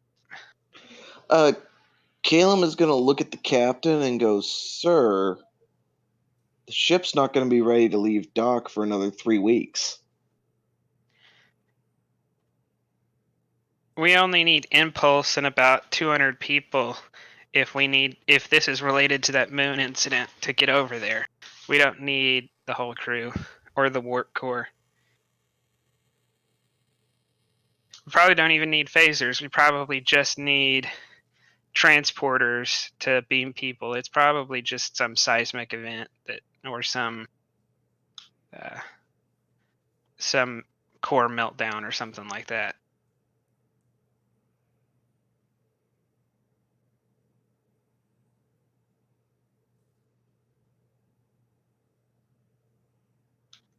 And I will start moving at a fast pace towards the nearest transporter. You start heading towards the transporter room at least the transporter hub at Starfleet headquarters. Are there a lot of people in there as I walk in? No, but there are 2 security officers at the door, and they stop you.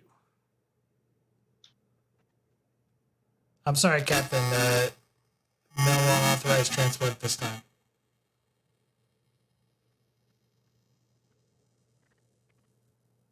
I'm returning to my ship to help with the emergency. Who is authorized you to stop me? That would be Admiral Bullock, sir. Do I recognize the name? Yeah, he's part of like the upper staff at Starfleet Command. He's pretty far up there.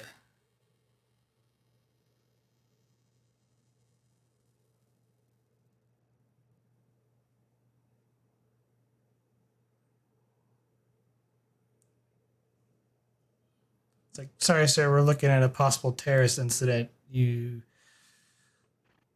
should find someplace safe or contact your fleet commander. For further orders, you have not received them.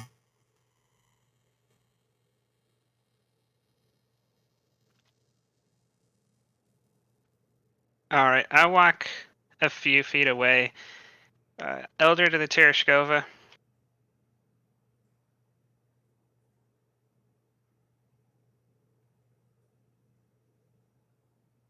This is Ensign Wyatt. Sorry. Ensign, can you patch me into the ship's computer?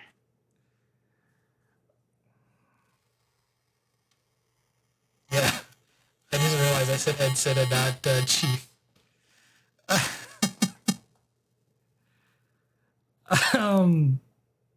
Sir, the computer core is, some of it's kind of offline at the moment. Well, patch me into what's up. Of course. Um, you get a limited sort of overview of what's going on at Tereshkova on your pad. Then I'm gonna start giving commands to restart critical systems and arrange for a transport back to the ship for me and Calum. Might wanna hold on to something, Calum. Just don't transport us into a decompressed area, please. No, Transporters. we gotta die before Joan does.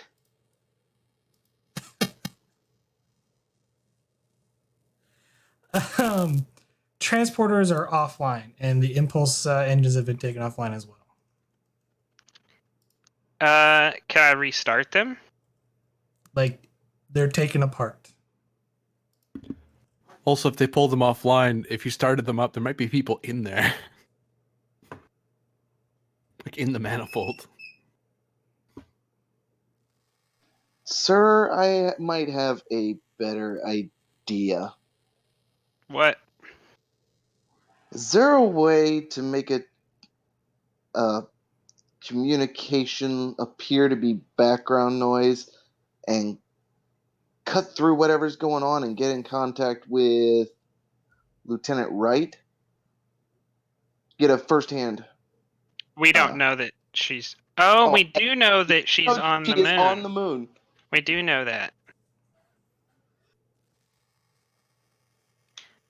But do you know about Yeah. the damping field, though? That's the thing. Yeah, well, we don't know that we couldn't contact her. Yeah. But I was disinclined to talk to her anyways because she's not. From our point of view, even if she's there, she's not in a position to actually tell us anything important. You know, because she's not there in official capacity. True, it would at least get us first-hand information, though. But okay. I want to look real quick and see if any ships have started leaving space dock and heading towards the moon. There are 2 vessels that are currently on standby. What are they? One is an Excelsior class. The other one is a Nebula.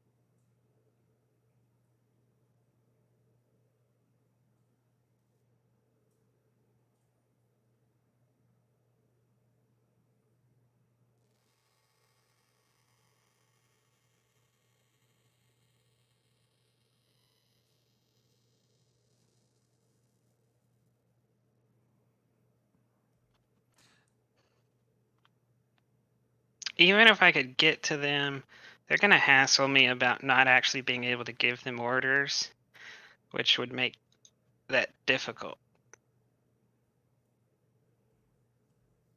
And the person who's set up all the blockages in our way outranks Nea.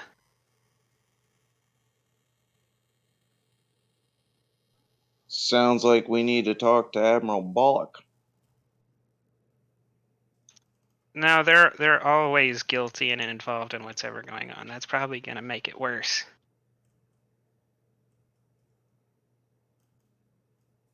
You're starting to sound like my former captain. Oh, this is definitely not in character. Definitely not in character.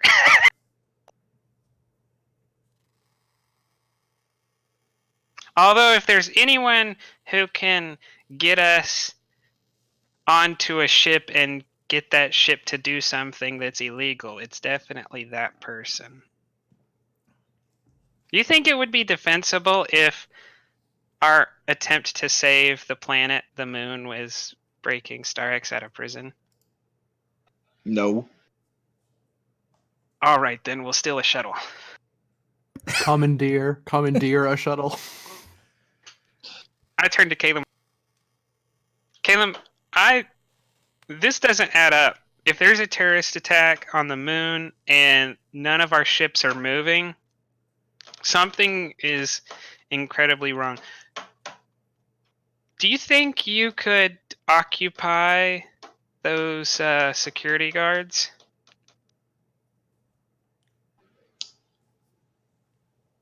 Occupy or take care of, sir?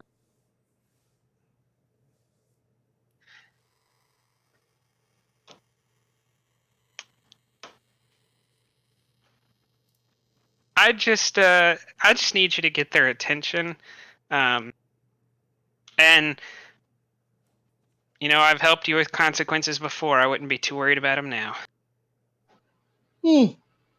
I can definitely think of something that'll keep them But occupied. they can't. You got to get them out of the area. Captain John Elder, please report to Dang Starfleet it. operations. Who is this?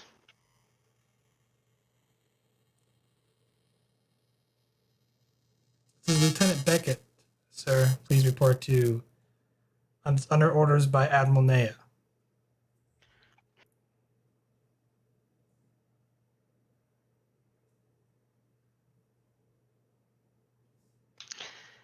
I turn around. Well, we're being paged. Sounds like I don't get to have my fun. Okay. No.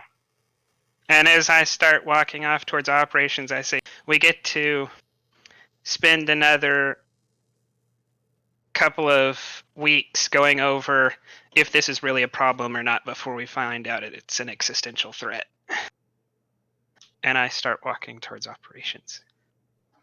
And while we're walking, it's like, I wonder. And he just shuts up.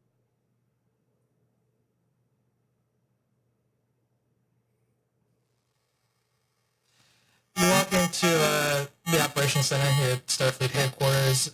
Inside, you find Admiral Naya, an older, essentially fleet admiral rank, who would be Admiral Bullock,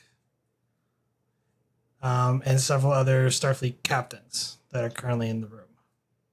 As I walk in, I kind of say loudly,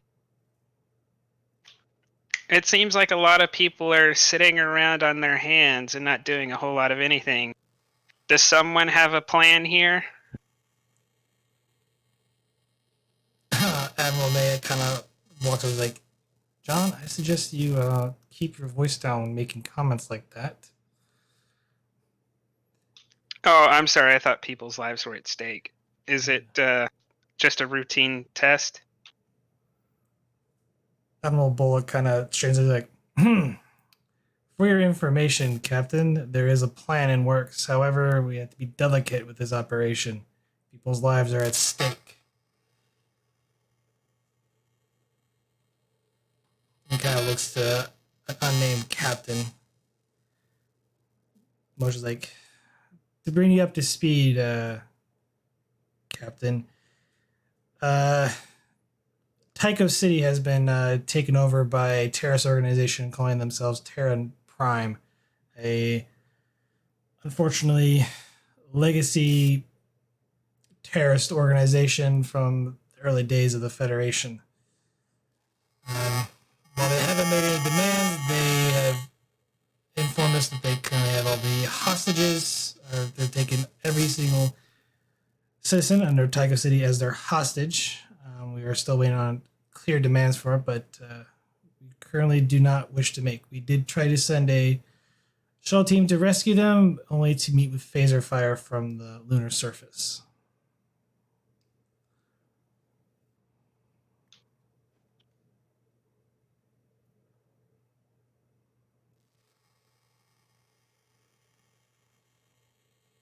The captain was like, we need to send a ground team in and cross the lunar surface by ground to avoid the phaser fire.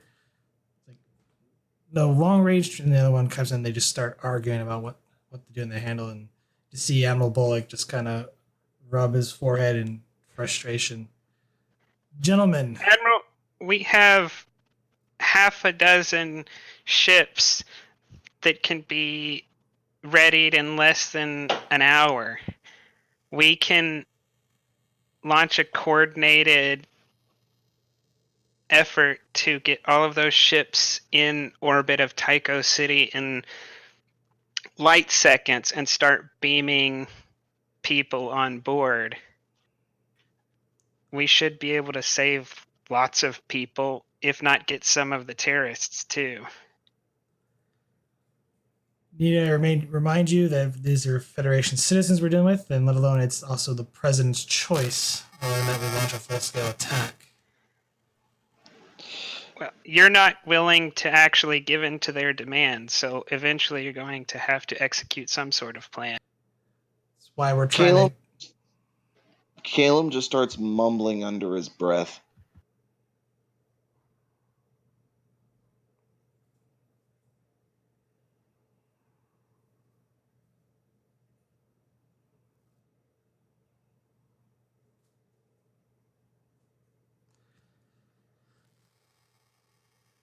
Captain, I've brought every single Starship captain available here on the surface while we maintain a lock. We also don't know if there are other potential sites for bombings. This is not the first time they've taken, at least in the past 6 months, interest in doing harm to putting civilians in the line. Have we at least gotten a name yet? An identity of at least one person? No. They remain silent for the time being, as if they're waiting for something to happen. Unfortunately, we have Starfleet Engineering Corps and security officers doing sweeps of every ship and station nearby to see if there's any other additional bombs that could be used.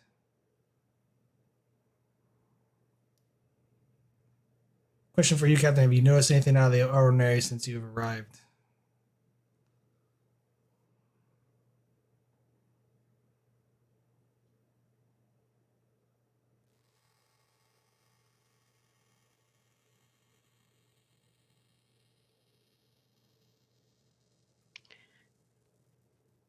The only thing that's caught me off guard so far was the lockdown order. That's to prevent people from transporting in case the transporters were sabotaged. Last thing we need is another transporter accident of security personnel or even high-ranking officers. It's for your own protection, Captain.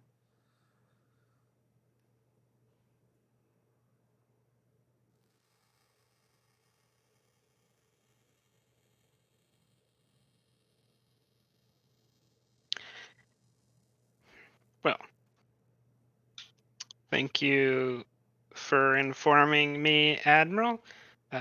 But this is not my area of expertise, and I seem not to be needed at the moment. So if you will excuse me.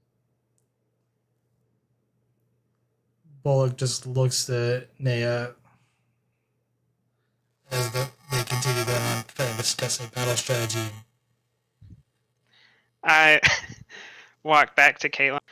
Well, we're back on, and I walk out.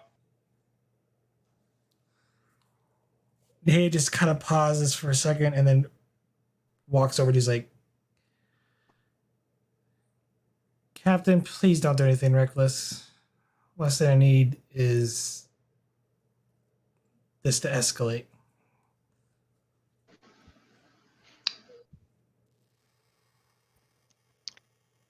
I look straight at her and say, "We will definitely stay out of Bullock's way. This is not our problem to solve."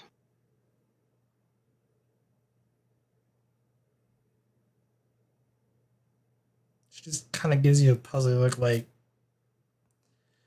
very, very well. Just if you can think of anything, let me know. I Well- did, and it's been rejected out of hand. That's why this is no longer my purview, in my opinion.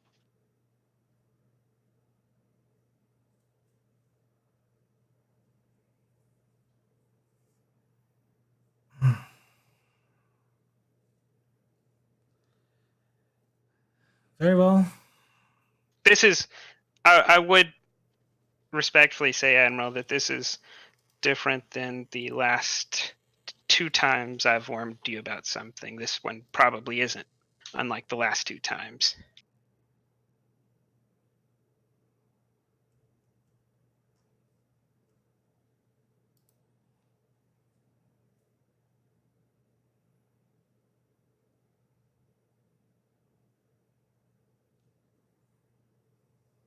Just kind of don't get yourself killed. No. She just walks back off to the round table.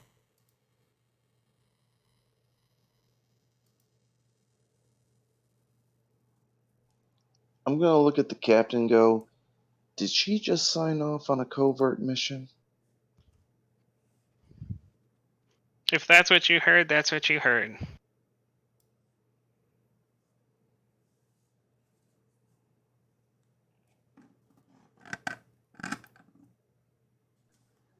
How's your security training these days?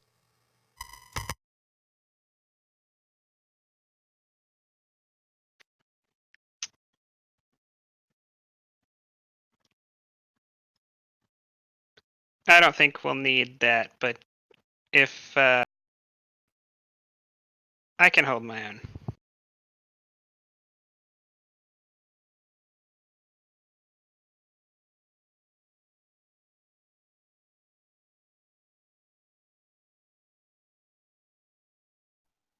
All right. Then I guess it's to the shuttle.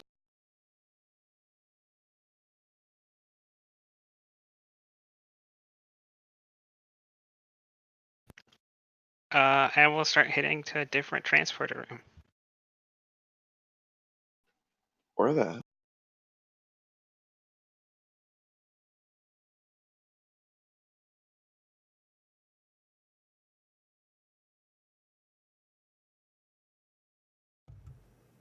So you're heading to a different transporter room? Yes. All of them are kind of. I mean, go up to a different one and they're like, transporter room is off limits for the time being.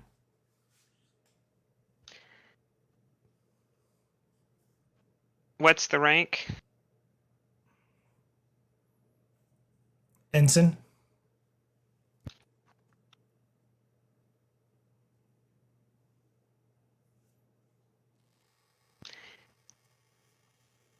Yes, Ensign. I've been sent here to oversee the ensign here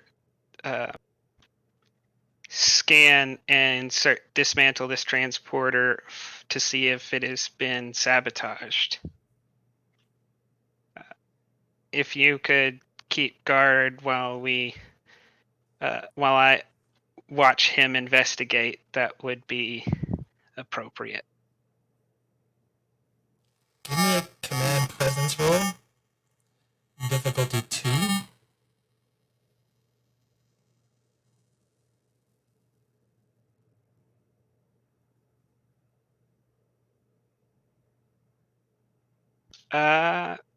Bargain should help here.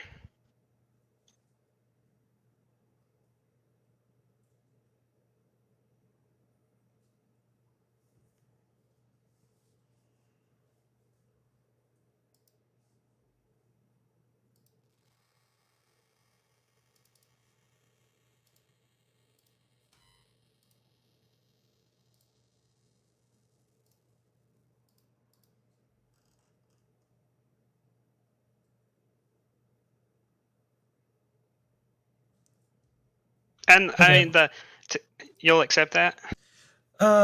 Yeah, bargain will help here, but it's just gonna give you a free reroll. Yeah, and then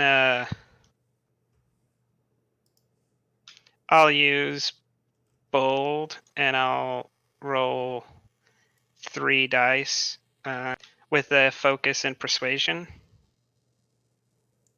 An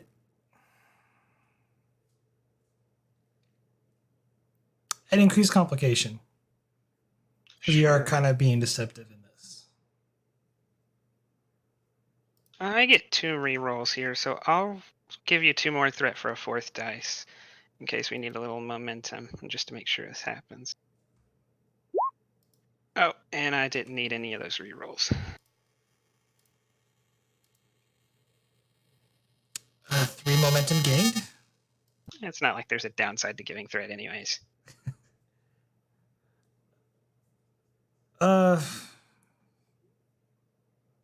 Okay, that's weird. Someone was just here earlier, but orders are orders. They've selected this one for a second check. Guess you can't be too cautious. Go ahead. Kind of steps aside and unlocks the door.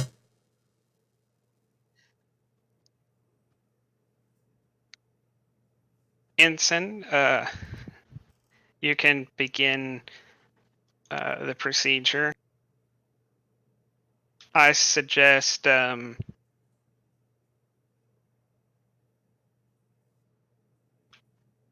first setting up a automated program, and then moving from there. You can begin when you're ready, and I'll walk in. Is there anybody else in the transporter room? No, there's no one else in the transporter room. Okay, yeah, then first I'd like to make sure that everything is operational. Give me reason plus engineering difficulty 2.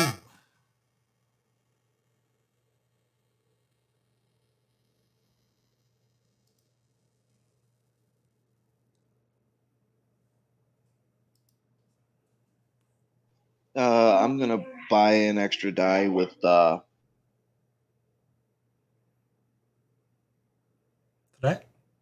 You going to give me threat? Or is that momentum?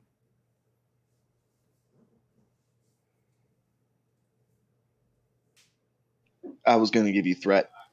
That should be 2 successes. Alright. You go through the checks, the transporter is operational, but you notice something else. Something that's not supposed to be there.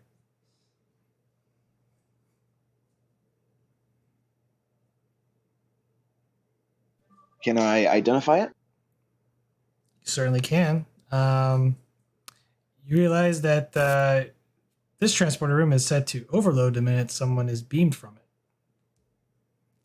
Or to it.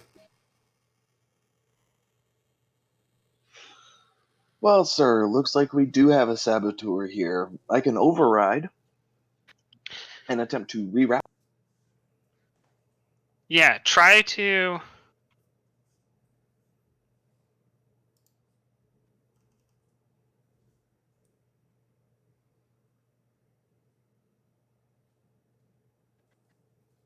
I have a better idea. There's 2 stages. First, you're going to attempt to disable the overload here. Then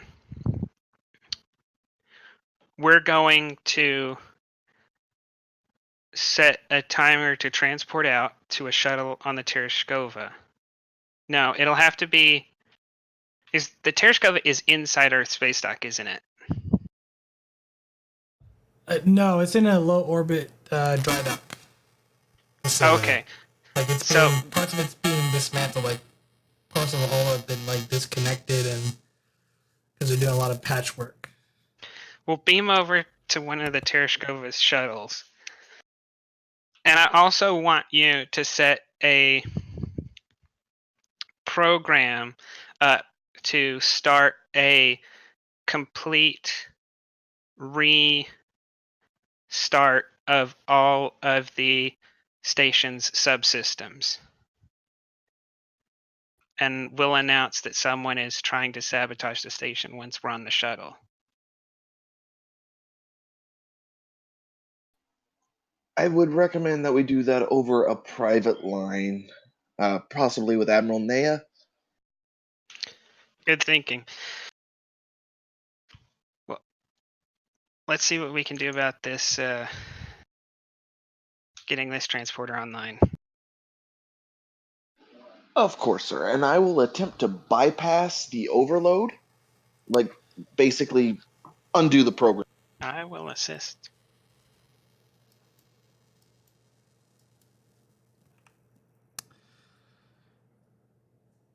Spending 2 threat for a complication with this. And I'm going to spend more threat.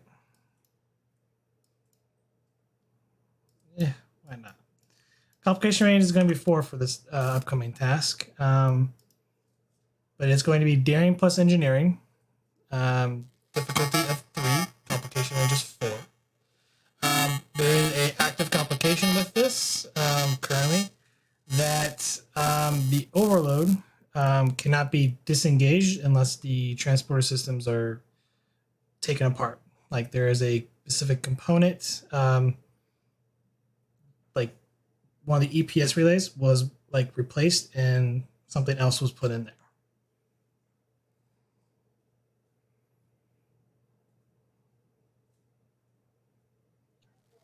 So this is to bypass it, right?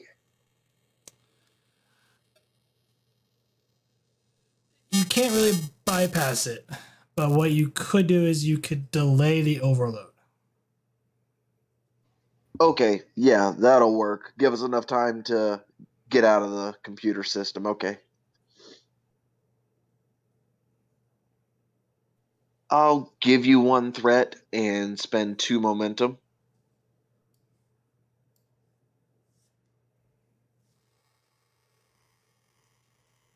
Do I have a focus? Because I have EPS power systems. Yeah, I'll take that.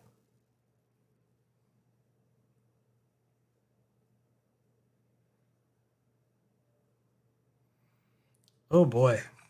I get to re-roll 1, but I think I'm going to burn my determination on precise to a fault to re-roll those 2 complications. Okay.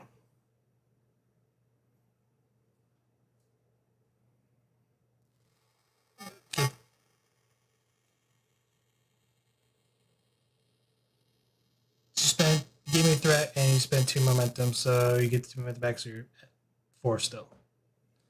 So yeah. You've delayed the essentially the overload from happening before, like by the time the cycle should be completed. So nothing bad would happen to you. Do I think those 2 ensigns standing outside would get harmed by this overload? Quite possibly, yes.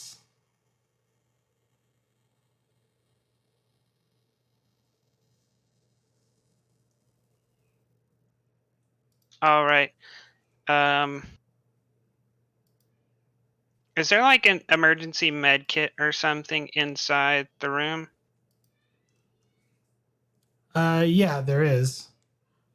Okay, I take it off the wall and I walk towards the transporter to get on it. Tell me when we got at least 5 seconds before the beam out starts. Calum. For what, sir?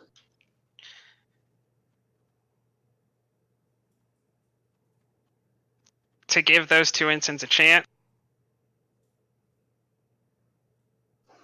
Understood, sir. And I'm going to start programming in a remote beaming sequence or an automatic beaming sequence set for 10 seconds, and then it'll start the transport of us to the Tereshkova shuttles. Give me control engineering. Difficulty 4. I can give you my determination if you want it.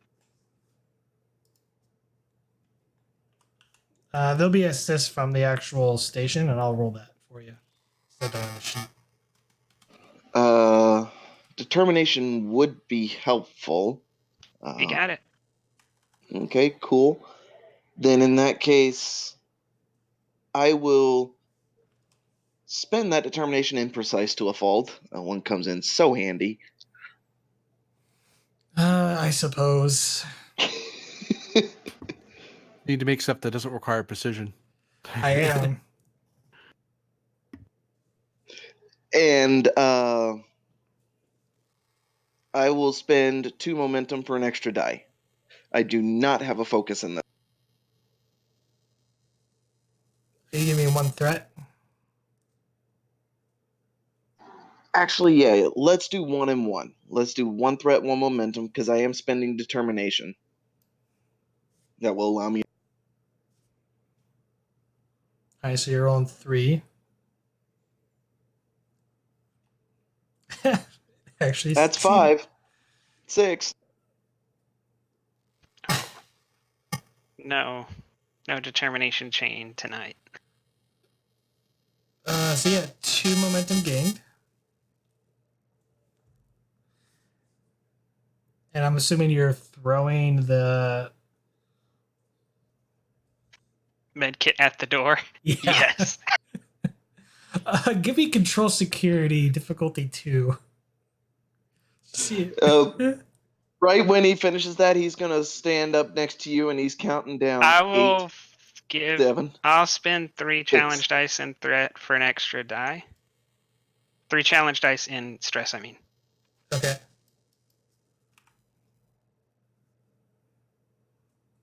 You're giving me a threat? Improvisation. No, I don't need to. The physical enhancement allows me to throw. It allows me to spend 3 challenge dice of threat Right, yeah. for an extra d20. Yeah, you're and I'm going to. Can I use improvisation? Since I'm trying to use a med kit to throw it against the door to warn 2 ensigns to get out of the way, which is pretty random. Sure. Okay. Here goes nothing. Please don't die. Ooh. Spending to get rid of the complication. Alright, so you're down to 3 momentum. Yeah, and I take 2 stress. You throw the just as the transport is engaged, you see the med kit. I intended also to yell like "Get out of here!" because without that, it doesn't make sense to throw the med kit. Yeah. The transport beam engages. Say your line. Oh, actually, I'll say it's gonna blow, so that they know there's actually an actual threat there. And they see the med kit and they kind of look strangely. They hear what you say and then dematerialize. And you kind of hear this loud whine pitch just as it finished dematerializing, and then you find yourself on the shuttle bit, or in the shuttle on the Tereshkova. I grab Calum on the shoulder. We don't have a lot of time. There should be a locker over there with all the gear we would need. Let's grab that and go. Yeah, gonna need it. And we'll run to load up on lots of threat dump things. Okay, what are you grabbing? I think a Type 3 and body armor for each of us. So 2 and 2, if I remember correctly. Do we want grenades? No, because we'll just cause hull breaches. Inside the station? The moon city? Yeah. Okay. As much as it disappoints me, we'll... So I'm not waiving any opportunity cost here, so you're pretty much in a hurry to grab stuff. Oh, so opportunity cost is it the escalation that's 2 or the opportunity that's 2? For phaser for type 3, so it's 1 and then escalation's 2. You pay the escalation once. The opportunity cost is per item. Okay. So you're taking body armor, which that's just an escalation of 1, opportunity cost of 1. So right now you're looking at 3 threat, 2 momentum for body armor, and then additional 2 momentum for each of you to have a type 3 phaser. Will you accept threat in this case? I will. Yeah, we'll give you that. So 3 threat, and then how much were you spending?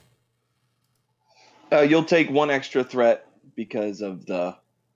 Right. Okay. That's just for the type 3 and 2 in the body armor. We do know this is a terrorist attack on a moon base, so should we take EV suits instead of body armor? EV suits give 1 resistance. Body armor gives 2. Yeah, but it's not that much better than 1. I think we switch out the body armor for EV suits because that makes more sense. Well, the opportunity cost is 2. There is no escalation, but the cost would be the same with the give the threat. Yeah. Unless, I mean, are you super sold on the body armor, Calum? Not think it- really, because my fitness is 8, so. Okay. Yeah, we'll go with the EV suits.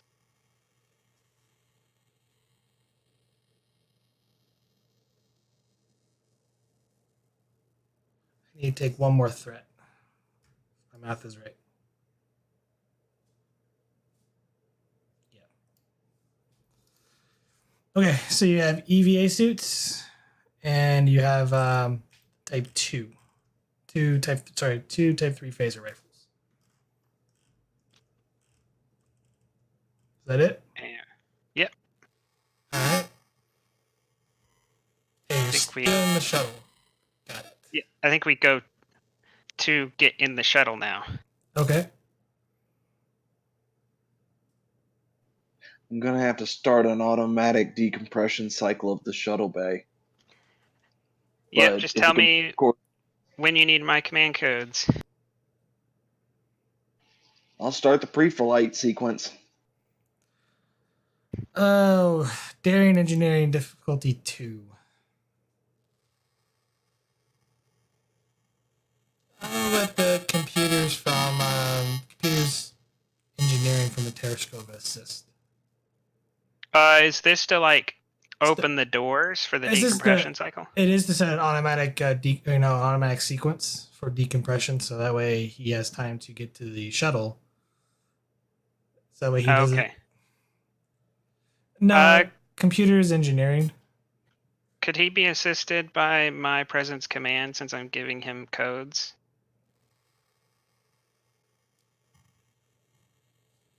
No. Okay.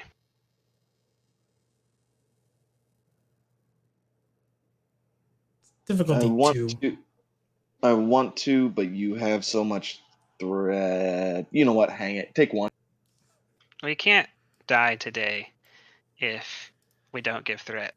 See, there's a Borg cube. That's a whole new dimension to this story. Oh god, just Borg cube have that. appearing around Earth. That's gonna set the world on fire. Calum! Listen. Wow. Okay.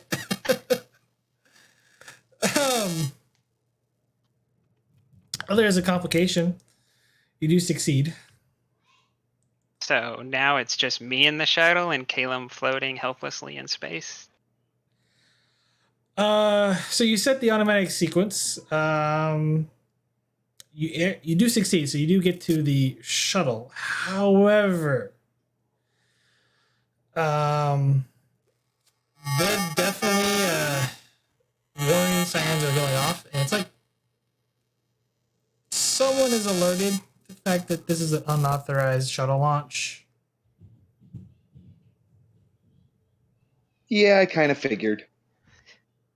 I tell Calum as soon as he's back on board, start plotting a course for Earth and take us away from the Tereshkova a safe distance so we can warp. If anyone approaches us, just go ahead and punch it. I'm guessing you're wanting to go to the opposite side of the moon. I mean, opposite of the base that's been taken over, by the way.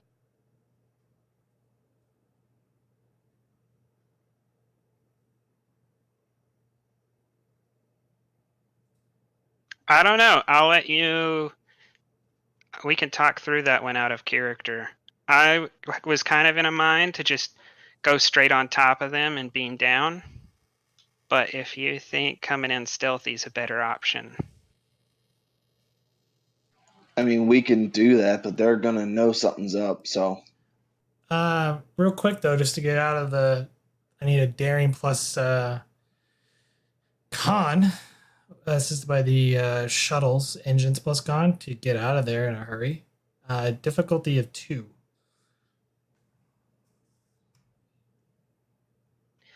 You're gonna have to like burn a value or something on that one. yeah, I definitely am going to have to burn a value on that one. Or challenge a directive. Oh yeah, you could challenge your. Because technically, we are challenging our orders. So I will give you so this is the case. I will give you determination at a complication. Essentially, it's gonna be a nasty complication, but Don't worry. I promise you, Elder is a good cellmate. Okay. Well, if I've got that determination, there's only one value that comes to mind to use again. Sights to a fault. Go figure. Okay, reroll.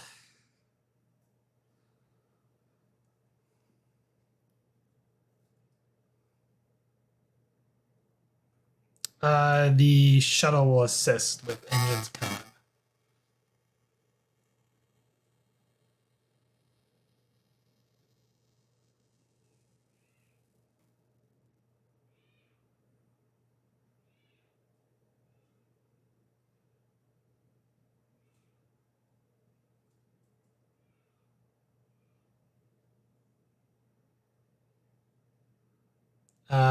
Did you hear me? So whichever shuttle you're using. I heard you. I'm just not sure who's wrong. What are we doing? The shuttle gets to roll engines con. There's 4 shuttles. Roll the indestructible. Okay. That's a good one to do. Although the Defiance might have been more apt.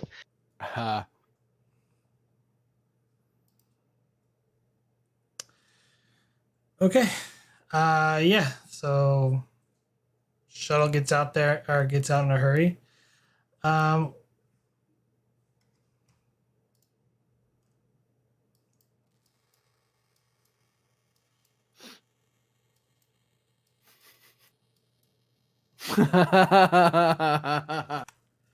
You start heading towards the Luna colony. As you get closer, 2 Miranda class vessels exit warp right in front of you. Punch it. And they immediately hail. As Calum is pressing the button,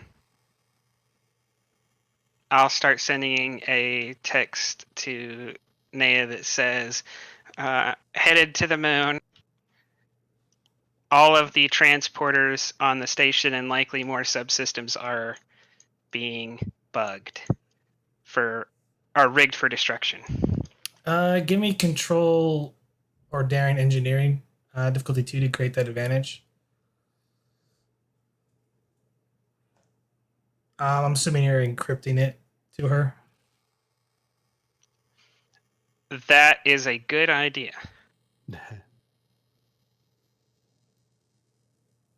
It's on a priority red channel.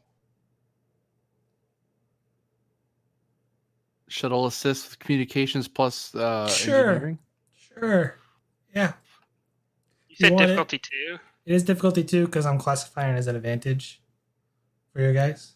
So, because other bad things could happen if people try to use the transporter. Picture pens on one of those Can pads. I use persuasion since I'm relying on her trusting me to believe this?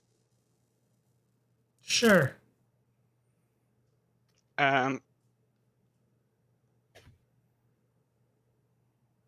Take a threat.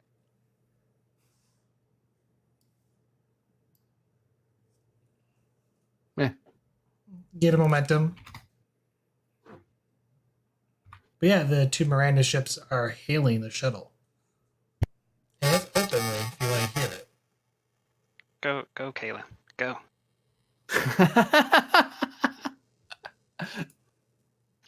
Even the worst ship that has ever existed, save the Oberth, is stronger than us right now.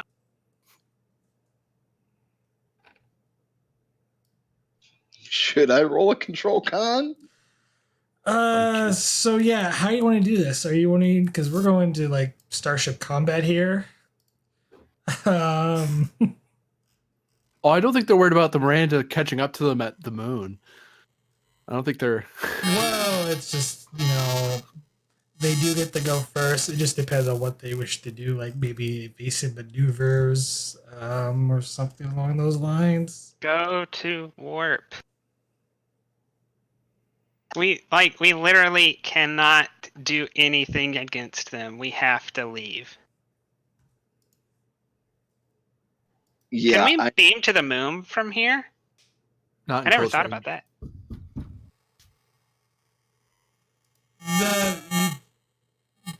I imagine you're like kind of near the moon. You're kind of far away from transporter range. Like you're in probably extreme distance. Ooh.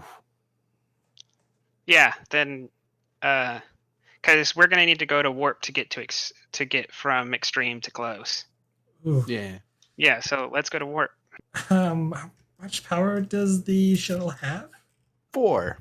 I'm gonna use 3 Also, of fun it. fact about the Type 7. Unstable warp field. Difficulty is +1. Yes. So it is a difficulty 0 due to the warp. So it would be a difficulty 1. However, it's 1 power per zone. So you're going from extreme to close.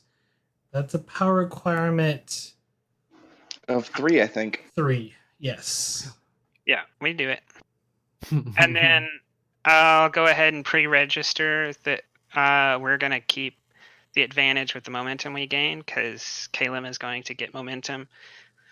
Then we can beat down. So yes, that is going to be a control con assisted by the ship's engines plus con. Difficulty 1. Do the warp jump with a power requirement of 3. Oh,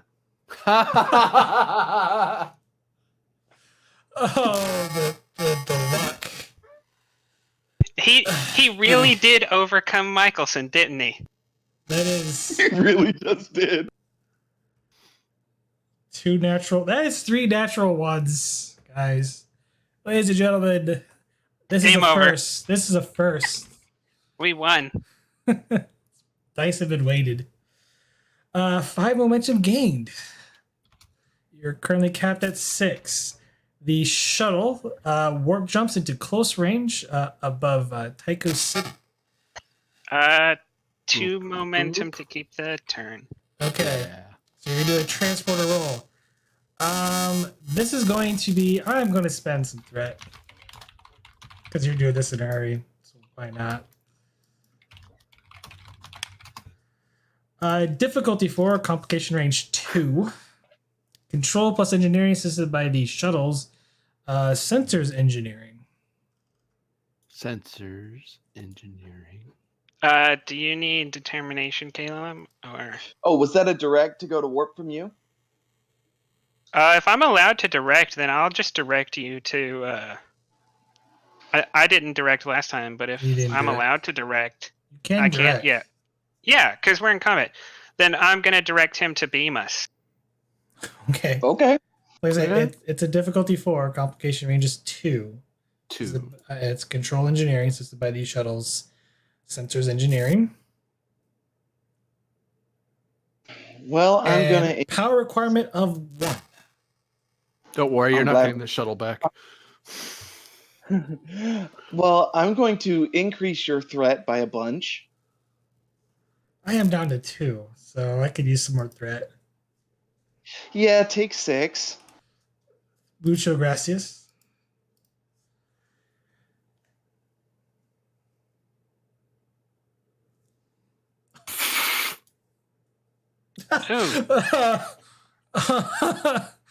um. So 4 momentum to squash those. Yeah, so, we can afford. yeah, all the momentum you would have gained, like you would have gained 4 momentum here. So, because it was difficulty 4, the momentum you gained, you would stay at 4. The momentum we gain squashes the complication. Yes. And that was another 3 natural ones. Calum, Caleb, he got. you want to do a If road he trip had to a Vegas? focus, Vegas If trip after this game? there would have been. There would. He got a 2 also. If he only had a focus, he could have gotten another one. Anybody want to play blackjack? Nah, I'm good. No, it's that's it. So yes, dramatic flare. The 2 of you are beamed from the shuttle down to the surface of the planet. As you are beamed through the transporter haze, you notice that one of the Miranda opened fire and instantly destroys the shuttle. Holy hex. That is definitely not Starfleet protocol. And I say that as I notice that I'm wearing a Starfleet uniform and am on an illegal covert mission. But hey, You weren't trying to kill anybody. That's the difference. I mean, that normally does not stop me from getting prosecuted. Well, that's how the law works. You'd think they'd be more grateful I didn't just kill people randomly, but they're not. You don't get a cookie for doing what's expected of you.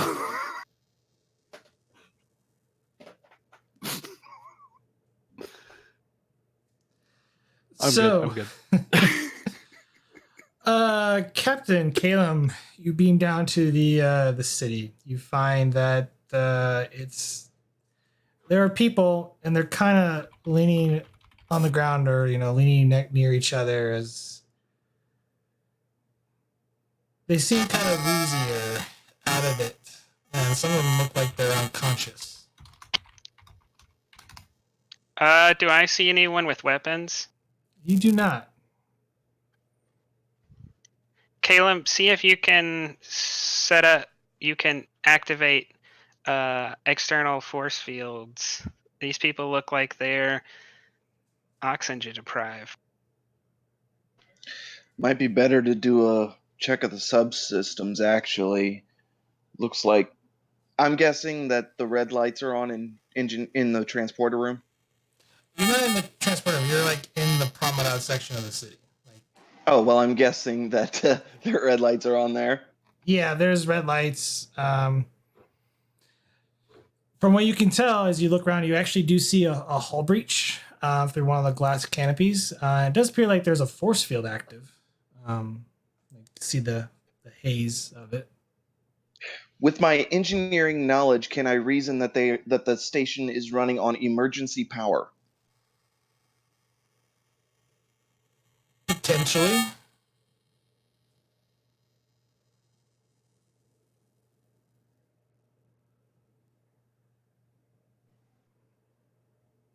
Okay, so I'll look at the captain and go, looks like actually we might want to focus on getting main power online. I think they're running on emergency power just based on what I'm seeing here.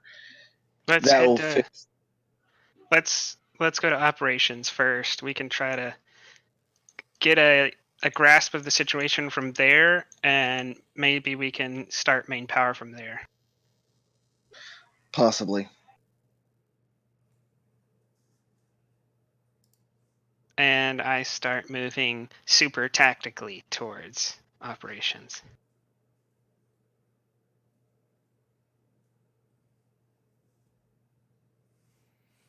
While you're doing that, we're gonna cut to Earth. Vogel, you're at home, Panto watching, the view screen as your mother's making, some sort of supper or dinner for you guys.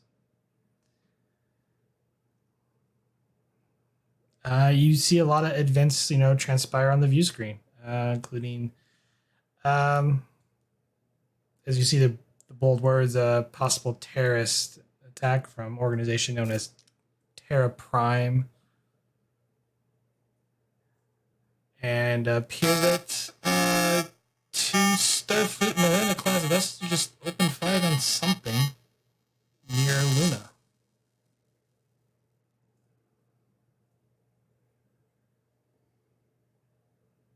And I'm seeing this from the feeds. Yeah, from the feeds.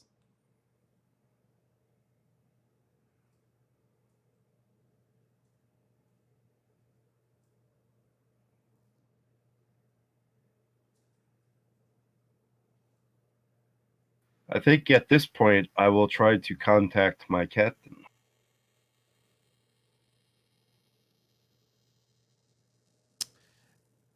Attempt to contact, get no response. Huh, that's weird.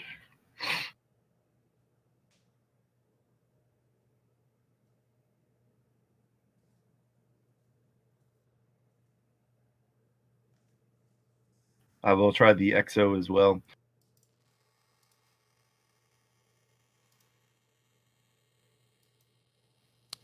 All right. I think the XO is probably enjoying the more beautiful sights of the what is that desert called? The Valley of Death.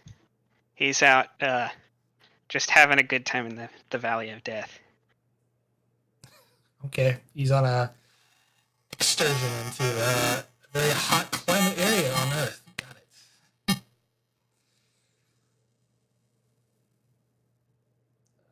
But yes, communication goes through to the first officer. This is Commander Dolum.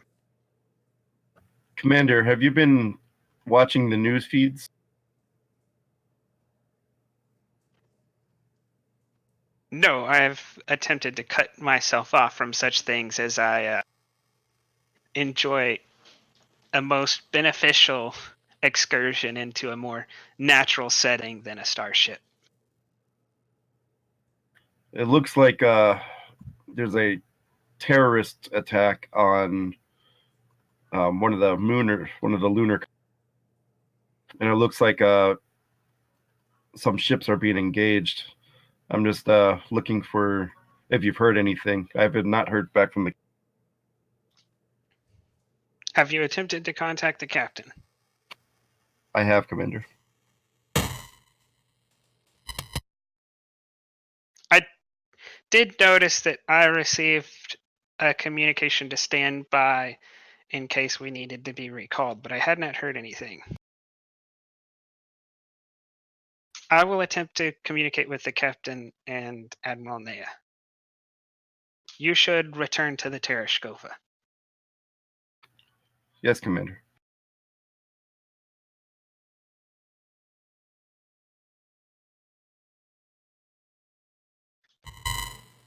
So we'll continue with Vogel here. Yeah, two characters committing treason is not a good day. Plus, you might have to play your XO full time, depending on what happens here. Kidding. Kidding. I mean, if he's upgraded to full character status, I will embrace the reptile goodness and shed off the feeble mammal that was John Elder. So, Vogel, what are you doing?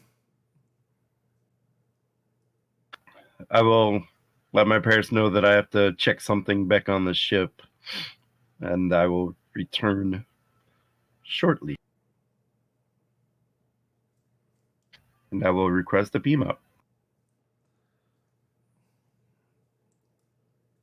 So, you like no unauthorized transports at this time.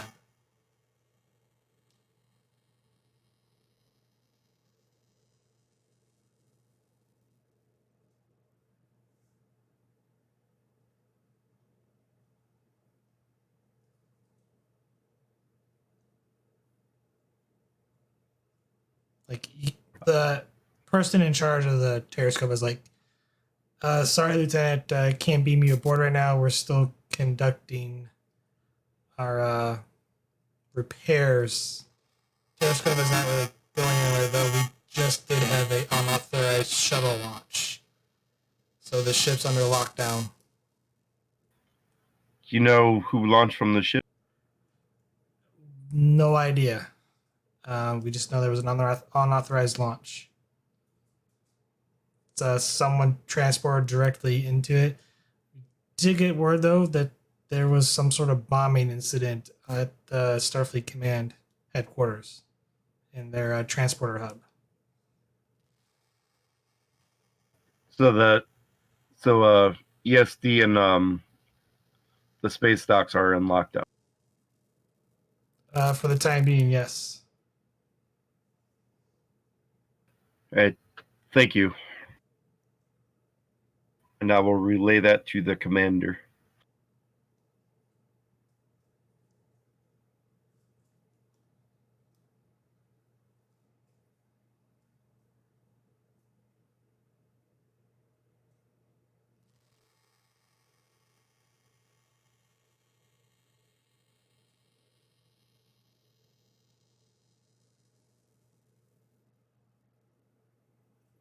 Okay.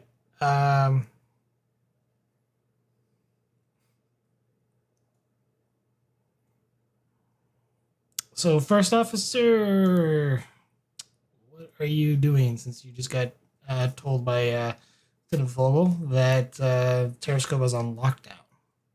And so is ESD.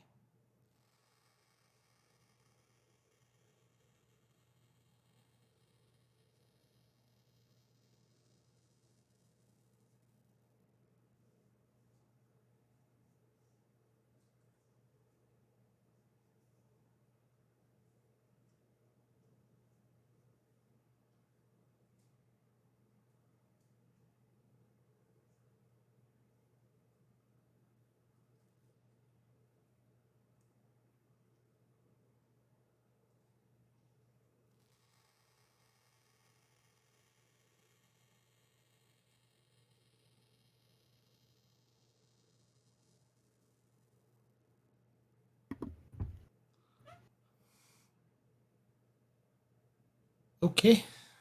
So yeah, I guess we'll go to Starfleet Medical real quick and check on Penn. Penn, how you doing? Penn's feeling better after receiving his communications with Vogel, and he's going to sign himself out and get a shuttle.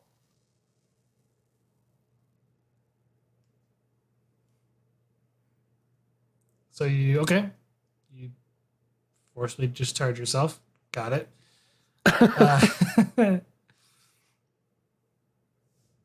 So yeah, you leave Starfleet Medical. Currently, the transporter and all transports are grounded.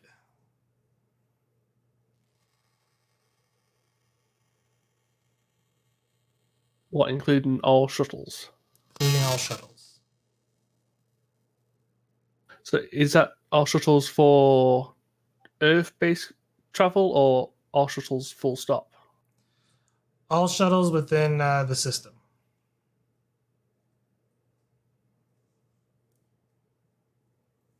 Then I will take a car. Okay, where are you headed to? I'm heading to the coordinates in Montana. Okay, that's gonna be a drive. Got it. They probably have like autobahns or something. You could probably get there in a day or so. 2. I mean, it's San Francisco to Montana. That's a couple days, depending on how fast you're going. I mean, what's the speed limits in America? Well, I don't know what kind of a conversion.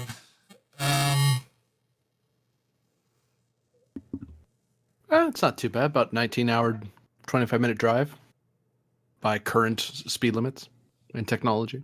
Yeah. Don't they have flying cars as well in the future? Oh, but those are grounded, you see. Not their shuttles. These are different. It's true. Going as the crow flies, you go a lot quicker. I would imagine it's probably a hover. You know, it is a hover car. It's just you can't go at a certain altitude with it. So you'll be fine. You'll get there. I mean, it'll take you the better part of the day. That's fine. It's not like I've got anything better to do. I mean, the Kismet has its own problems. He doesn't have to worry about it. It's fine. I don't know what's happening on the Kismet. I've been unconscious. Don't worry about it. Everything's fine. And I'm in radio silence, so I'm enjoying my leave. Oh, the problems that are happening at Earth right now. Worse.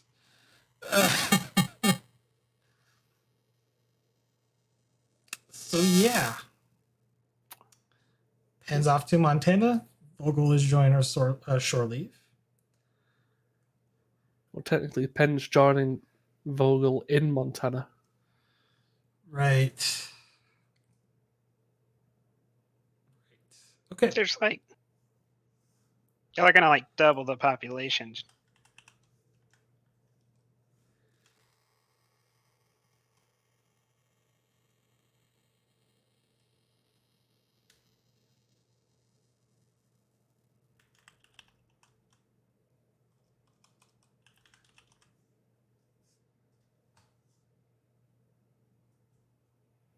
Although this does seem to suggest that everyone who decided to take leave except for the counselor decided to take it in the western U.S. Well, we'll cut to Lieutenant Wright.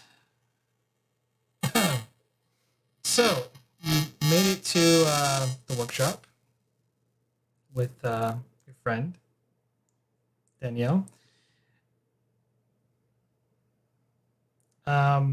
Before you entered, you kind of looked and you saw this sort of flash of light in the corner of your eye.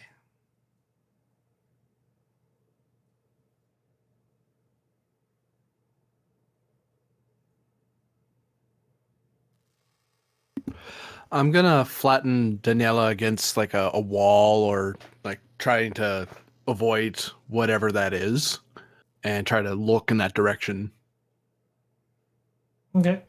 You kind of look. You notice above you see what appears to be two Miranda-class starships, as well as, and then you just kind of saw this. What may have been an explosion.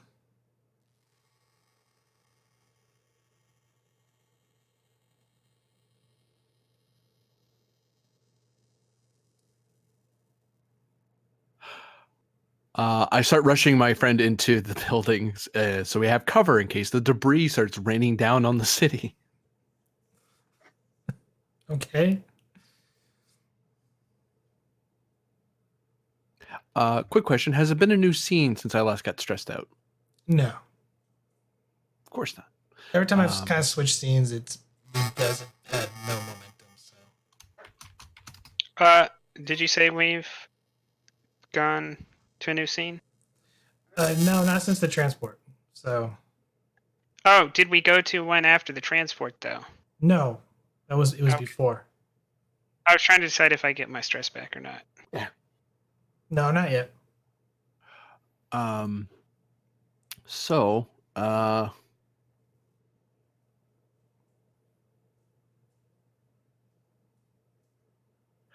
could I spend 2 momentum to create the advantage that there's somebody in the mechanics store that actually can help us, rather than us just walking into an empty building? There's currently nobody here. Ah, that's what 2 momentum is for, though. But yeah, no. Well, fudge. Well, couldn't be that easy. It's like everyone evacuated, and then Well, maybe someone's a survivalist who hunkered down in his building. It's fine. I'm going to look for a kit to a engineering kit or equivalent to mess with my tricorder and comm badge. one momentum. Oh, now I can spend momentum. I see how Yep. it is. You find an engineering kit. It's called opportunity cost.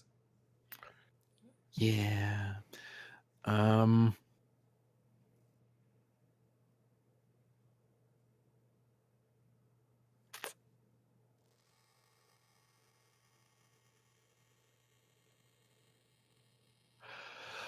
All right, Daniella.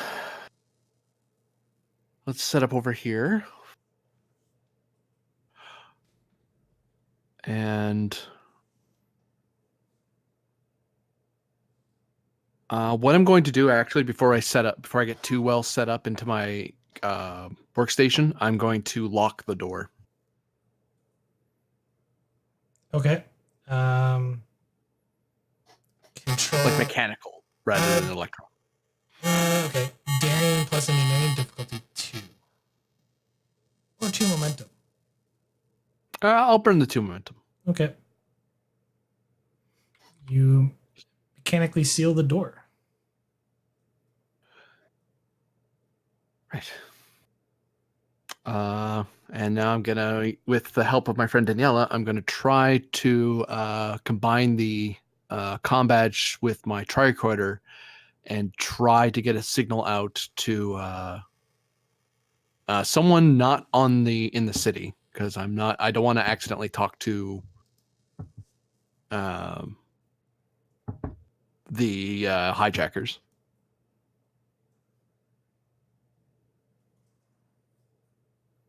Okay. Daring engineering difficulty 4.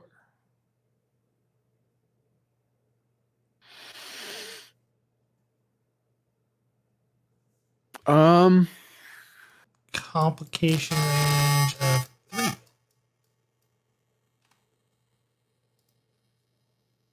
Yeah, daring engineering 4, comp 3.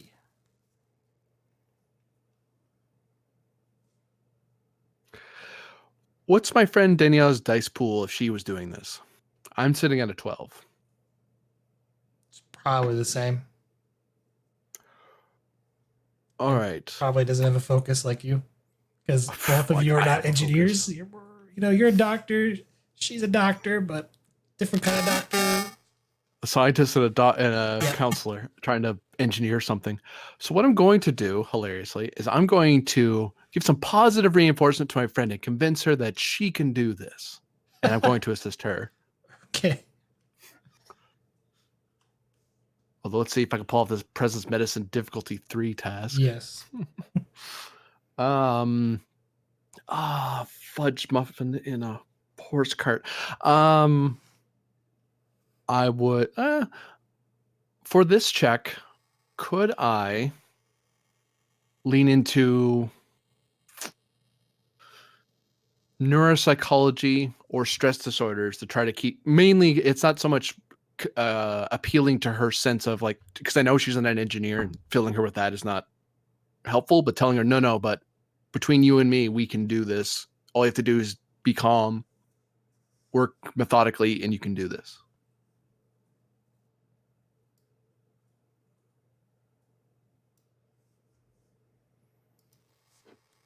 Okay. Okay. I still have to make the roll. Although I might generate momentum out of this. So, on that vein, I'm going to give you 3 threat for 2 dice.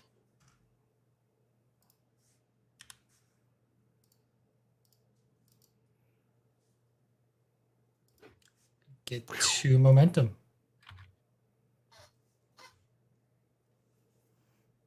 So how many dice is she rolling? I don't know. Difficult. Okay, so you said it was difficulty 4, 4. complication 3. 3. With her advantage, Go down to 3. yeah, bring down difficulty. I was thinking about bringing down complication, but difficulty's way more likely. I'm gonna give her 3 momentum to get her 2 extra dice. And 1 more die with threat.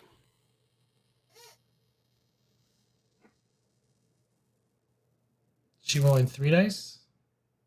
Or Uh, rolling 5 dice, because 5. 3 momentum for the first 2 dice, and then 3 threat. however much threat it is for the last die. 3 threat. Yep. And I'd be assisting with daring engineering, presumably. Yes. Luckily, there's no complication. Comp is, I just typed it 3. Bang. Haha. You get a momentum.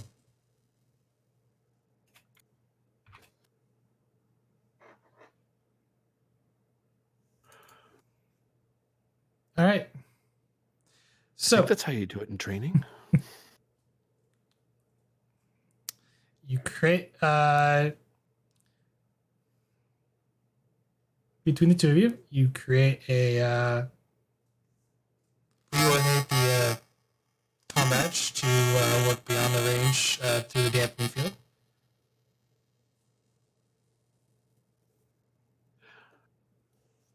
I'm going to try to raise ESD using the frequencies I'd be authorized to know.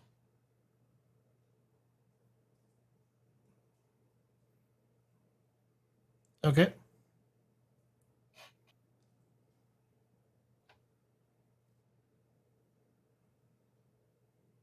This is... Who is this? The space dock. This is Lieutenant Strahler Wright in Tycho City. Can you hear? It's sporadic, Lieutenant. I can barely hear you.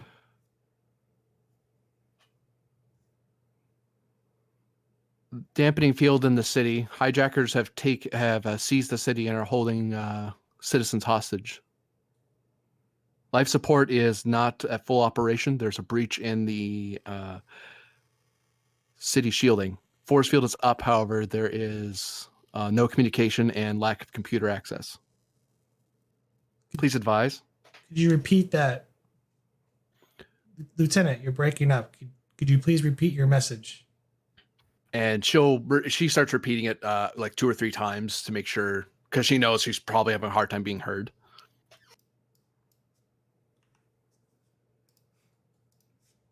And you keep doing that, and the communication goes dead. Oh, we are talking from the Earth to the Moon. Let's try something easier. Start tapping at the tricorder, and I'm going to try to raise. I did see the Miranda ships up there, so I'm going to try to hail across the authorized Starfleet bands on the Priority 1 band.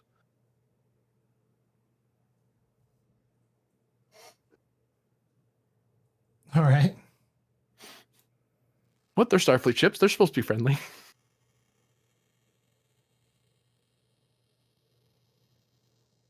But you tend to raise them up. Say your message.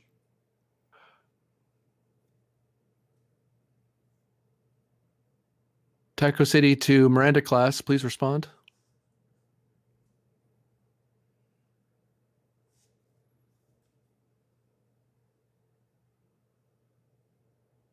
Who is this?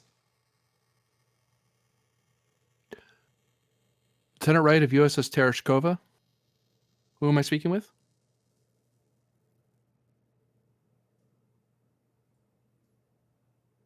And you hear it go silent, and then suddenly you hear the whine of sounds like the atomization of a transporter effect, and then you feel your start to dematerialize. Makes sense to me.